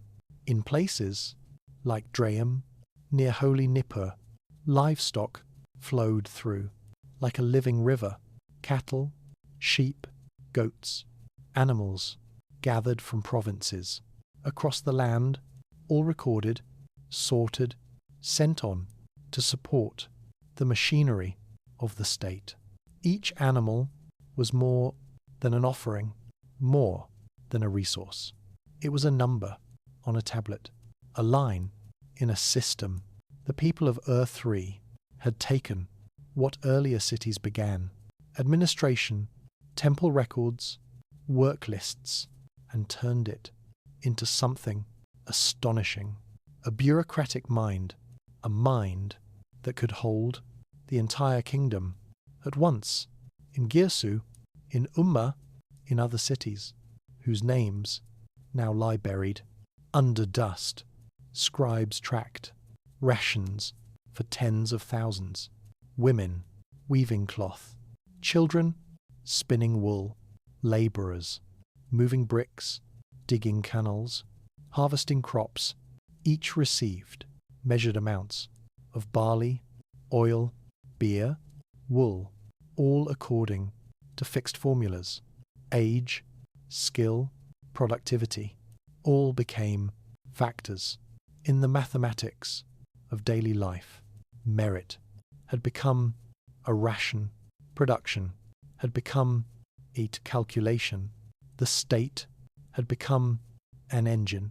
Fields, once managed by families and small communities, now stretched across the plain as estates of the crown and the temple. Agricultural land was surveyed, measured, classified. Canals were planned like arteries feeding a giant body.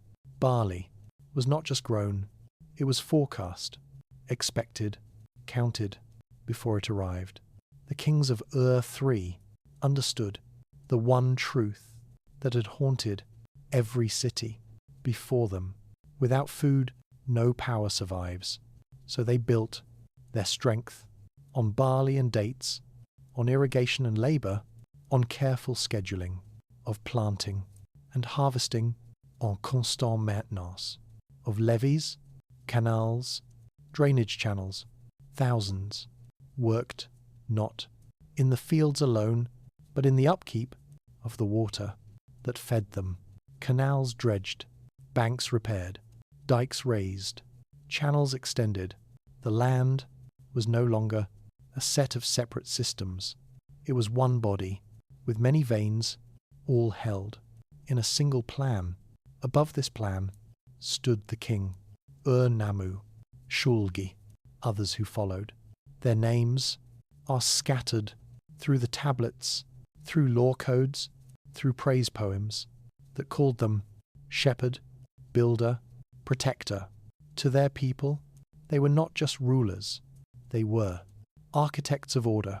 They built ziggurats, tiered mountains of mud brick, faced with fired brick, their edges sharp, their surfaces shining in the sun. At Ur, the great ziggurat rose from the plain like a staircase between earth and sky, its core made of hundreds of thousands of bricks, its outer layers carefully sealed with bitumen against rain, heat, time. At its base, courtyards and temples spread like roots. Above it, the shrine of the moon god. Watch the city. Here, ritual and rule met. The king did not rule alone. He ruled under the gaze of the gods. Legal codes appeared earlier than the famous one, carved later at Babylon.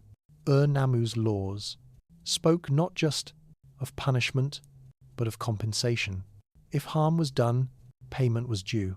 Silver, grain, animals, not simply blood for blood, but value for loss. Behind these rules lay a deeper idea, that justice could be measured, that society could be repaired without breaking more than was already broken. Administration, law, religion, architecture, all fused into a single vision. For a brief moment, Sumer had created a world that looked almost invincible, but nothing in history is invincible. Not even the most careful of systems. Slowly, almost imperceptibly, cracks began to form. They did not begin with enemies. They began with strain. The land grew tired under the endless weight of ploughs and salt-laden water. Harvests, in some regions, declined. Grain deliveries fell short of their quotas. Tablets began to mention delays, shortages, fields abandoned, because they could no longer yield enough. At the same time, the machinery of the state did not slow. It still needed workers, soldiers, priests, scribes. It still demanded taxes, labor, loyalty. When resources tighten and demands remain, tension grows.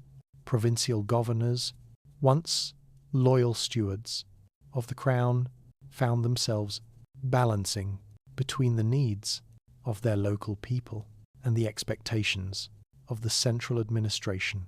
In that balance, ambition awoke. Some began to act more independently, holding back grain, delaying deliveries, thinking of their cities as more than extensions of Ur. At the edges of the kingdom, danger gathered. From the mountains to the east came Elamite forces, organized, armed, accustomed to harsh terrain. From the west and north came Semitic-speaking tribes, including the Amorites, moving slowly, settling gradually, pressing into lands that had once been solely Sumerian. The king at Ur could still command armies, could still send orders, could still claim the blessing of the gods, but each year the worlds he ruled became harder to hold together. Canals went unrepaired.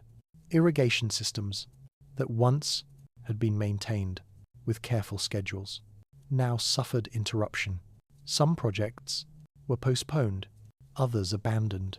Inside the archives, the tablets kept coming, but more of them began to speak of losses, missed deliveries, reduced herds, delayed payments, shortened rations. Outside the archives, in temples and streets, whispers grew. Had the gods turned away? Had the king lost his favor? Had the system grown too heavy to carry? When a structure stands too tall, on a narrow base, it does not fall all at once. It shudders. The last kings of Ur felt that shudder. They tried to hold the center. They reinforced walls, reaffirmed rituals, reasserted law, but the forces tearing at their edges were no longer just human. They were structural. A state that had once been sustained by abundance was now threatened by scarcity. A system that relied on perfect coordination now suffered from delays and resistance. And beyond its borders, enemies had learned from Sumerian strength. They knew how its cities were built, how its fields were fed, how its roads ran, where its riches lay. When the Elamites came in force, they did not find a naive world. They found a tired one. Ur was besieged, its fields stripped, its people trapped behind walls that had once felt eternal. The archives speak less of these final days.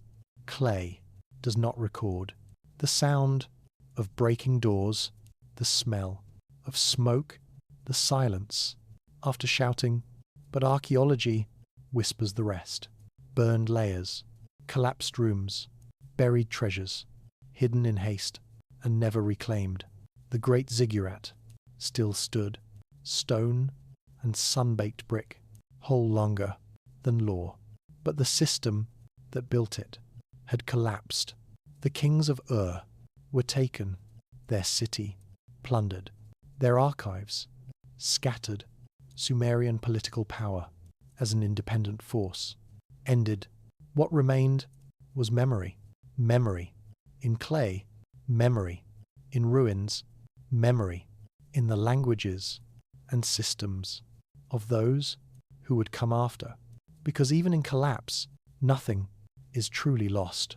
The methods the kings of Ur-3 had perfected, organization, record-keeping, legal thinking, architectural ambition, did not vanish. They were inherited, adapted, transformed by new powers, new kingdoms, new names, but that belongs to the next part of the story.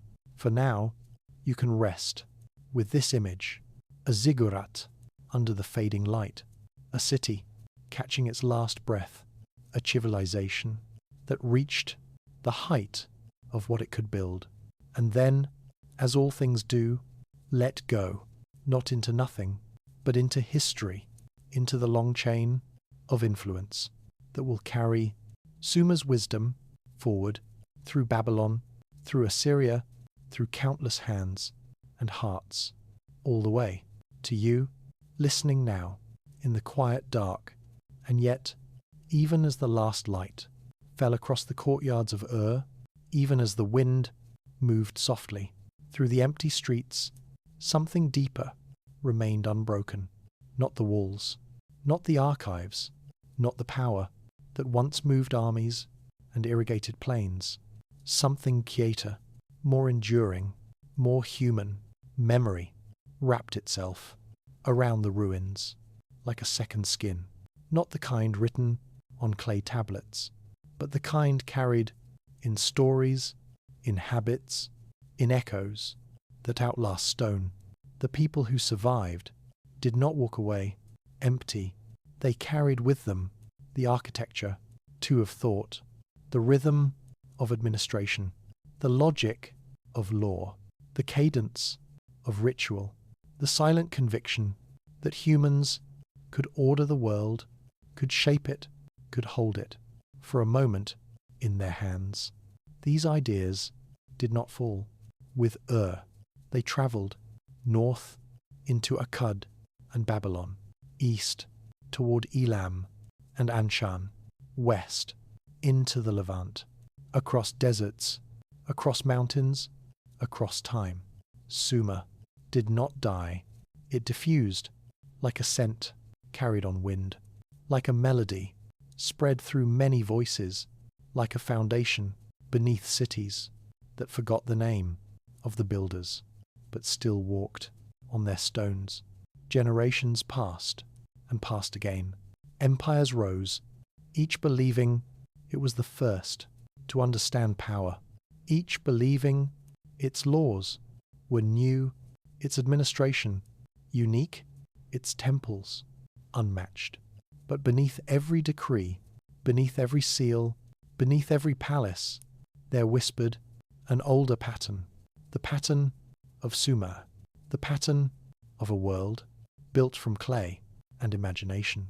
Even as dynasties shifted, as languages changed, as new kings inscribed new victories, on new stone they all inherited a quiet inheritance, the shape of a city, the shape of a state, the shape of civilization. Ur may have fallen, but the mind that created Ur did not.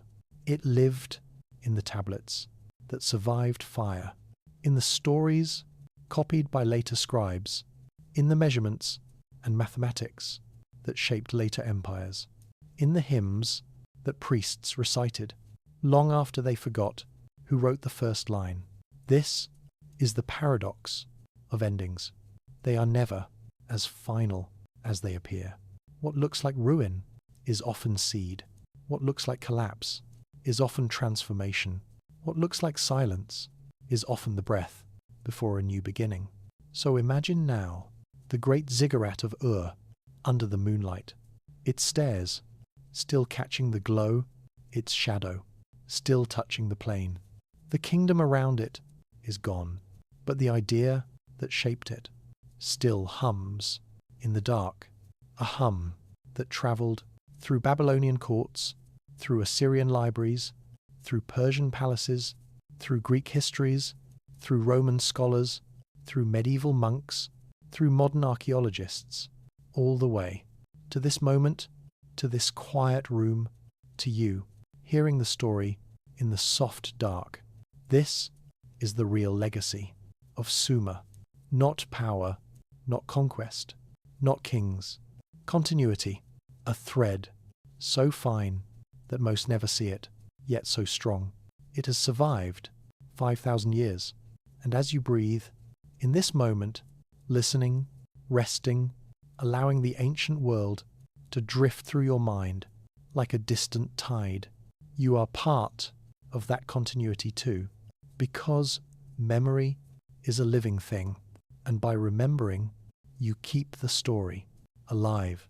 For a long time, the story of Sumer slept, not the light sleep of a restless night, but the deep, silent sleep of buried stone and forgotten names, sand-covered temples, mud brick melted back into the earth. Reeds grew where courtyards once echoed with footsteps. For centuries, no one spoke.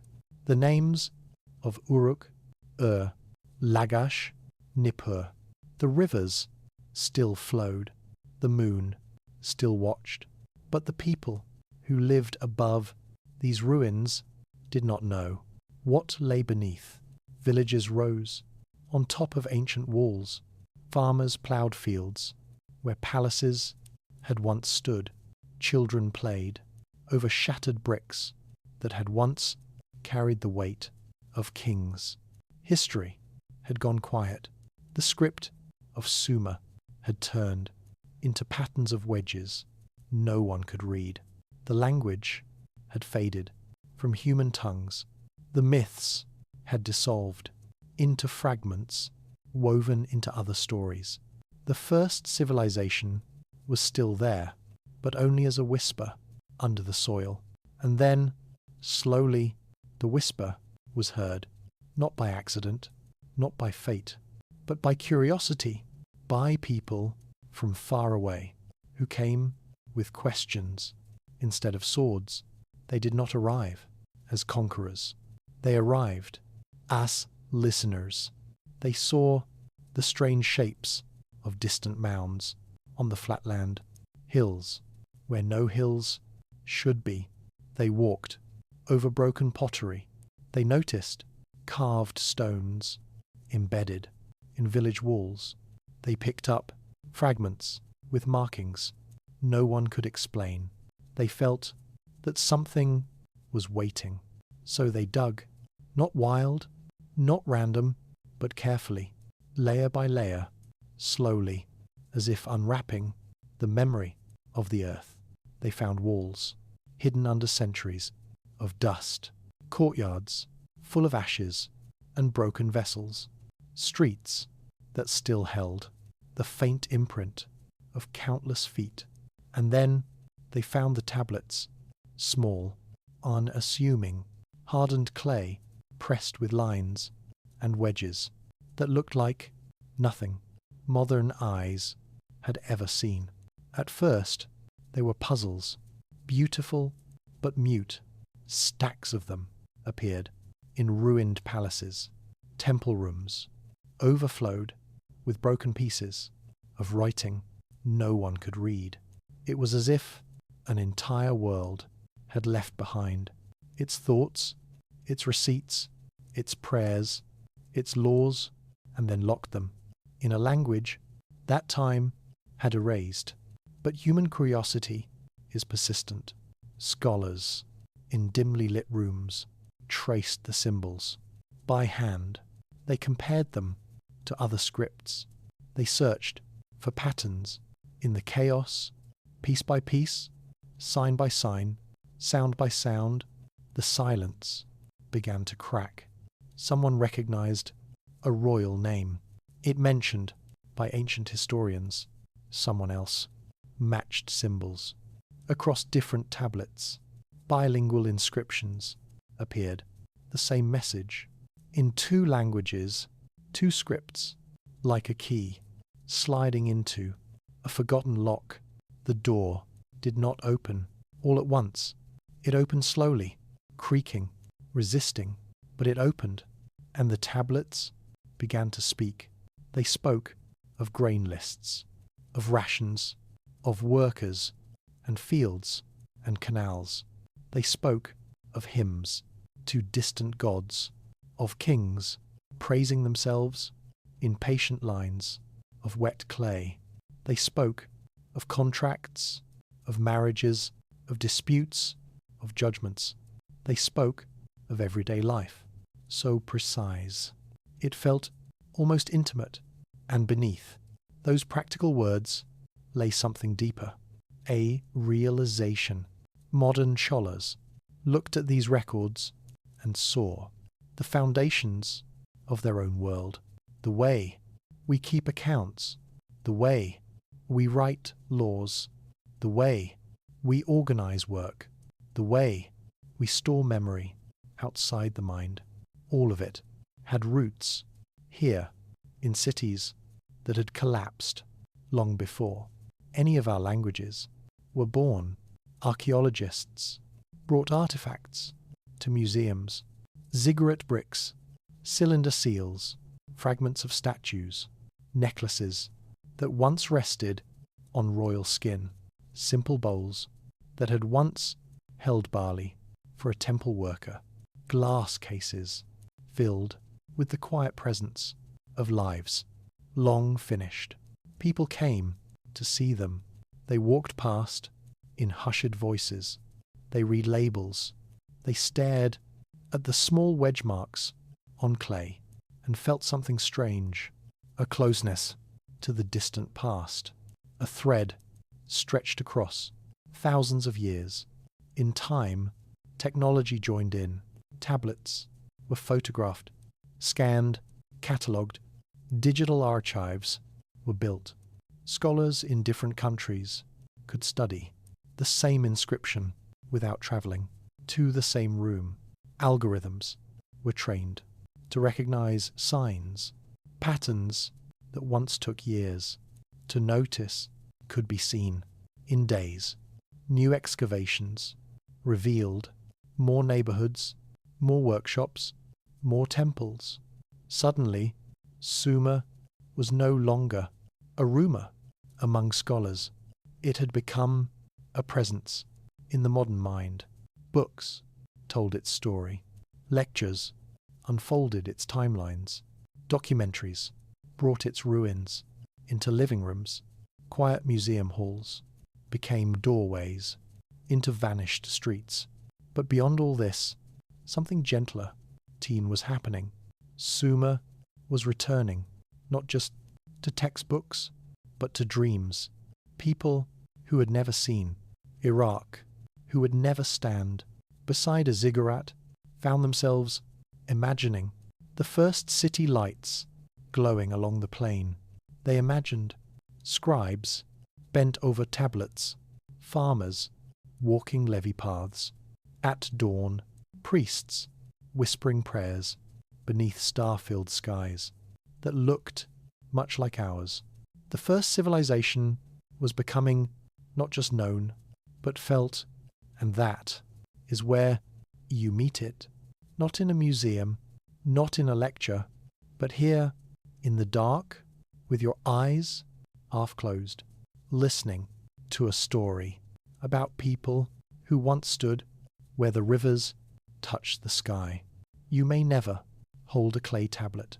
You may never walk on soil once stamped by Sumerian feet. But every time you write a number, keep a record, follow a calendar, live inside a city, you are walking inside their invention. Every legal system that tries to weigh fairness, every government that counts, its people, its fields, its roads, every archive that preserves memory. For those not yet born, all of these carry echoes of that first attempt to organize a world. Sumer is not gone. It is woven into the background of your life, into the clock on your wall that still follows a sexagesimal rhythm, hours, minutes, seconds, rooted in a base of 60 first explored in the minds of Mesopotamian scribes, into the stories of floods and towers and cities punished for their pride, into the architecture of temples and the rhythm of chants, into the very idea that human beings can shape their environment with planning, with writing, with shared belief. You are living inside a world that still quietly carries the fingerprints of those first builders, of clay and time. And tonight, as you listen, you are doing something they would understand. You are using story as a bridge between past and present, between waking and rest, between the noise of the day and the quiet of what came before.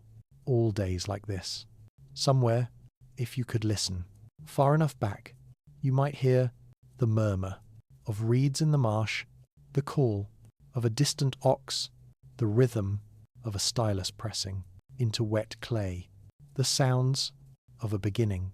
They did not know you would be here, but they built a world that made your world possible.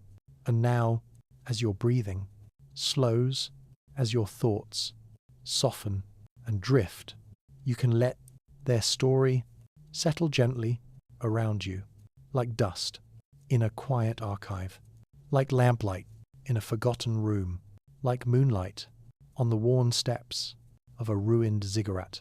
You do not need to remember every name.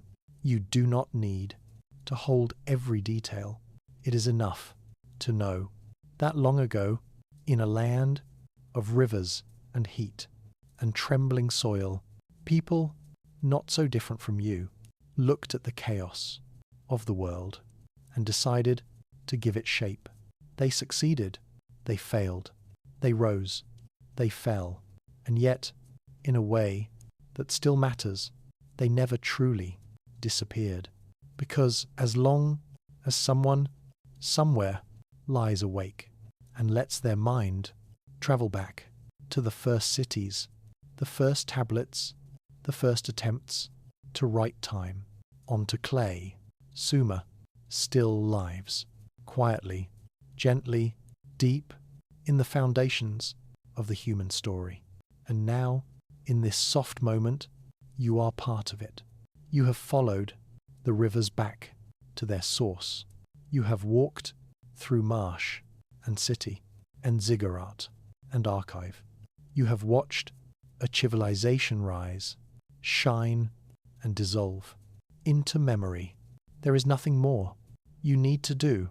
You can let the story rest now. You can let yourself rest with it. The first civilization has found you.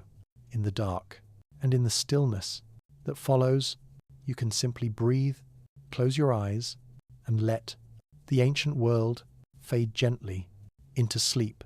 And as the ancient world fades gently into the quiet of your breath, another truth begins to surface. Not loud, not forceful, but soft as a ripple moving through still water. Civilizations do not end. Not really. Not fully. Not in the ways we often imagine. They dissolve. They rearrange. They sink below the surface of memory and wait. Wait for someone with patience to listen. Wait for someone with curiosity to notice. Wait for a night like this one, where silence becomes a doorway and a wandering mind becomes a torch moving through the dark. Because the story of Sumer does not belong to scholars or to ruins or to tablets locked behind glass. It belongs to moments like this, when a single listener somewhere in the modern world leans into the quiet and lets the ancient world draw near. Sumer does not ask to be remembered perfectly. It asks only to be felt in the way you feel a distant storm before you hear it, in the way you sense someone's footsteps long before you see their face, in the way history sometimes brushes against your life without you noticing, because the truth is, you have been living with Sumer to your entire life. Every time you count minutes or hours, you echo their mathematics. Every time you walk through a city, you echo their vision of structured space. Every time you write a list, organize a task, label a thing, you echo their invention of recorded thought. Their echoes are everywhere, quiet, invisible, woven into the rhythm of ordinary days. And perhaps that is why their story still feels so strangely familiar. A people shaping water because the world depends on it. A city becoming a mind that thinks for thousands. A system struggling under its own brilliance.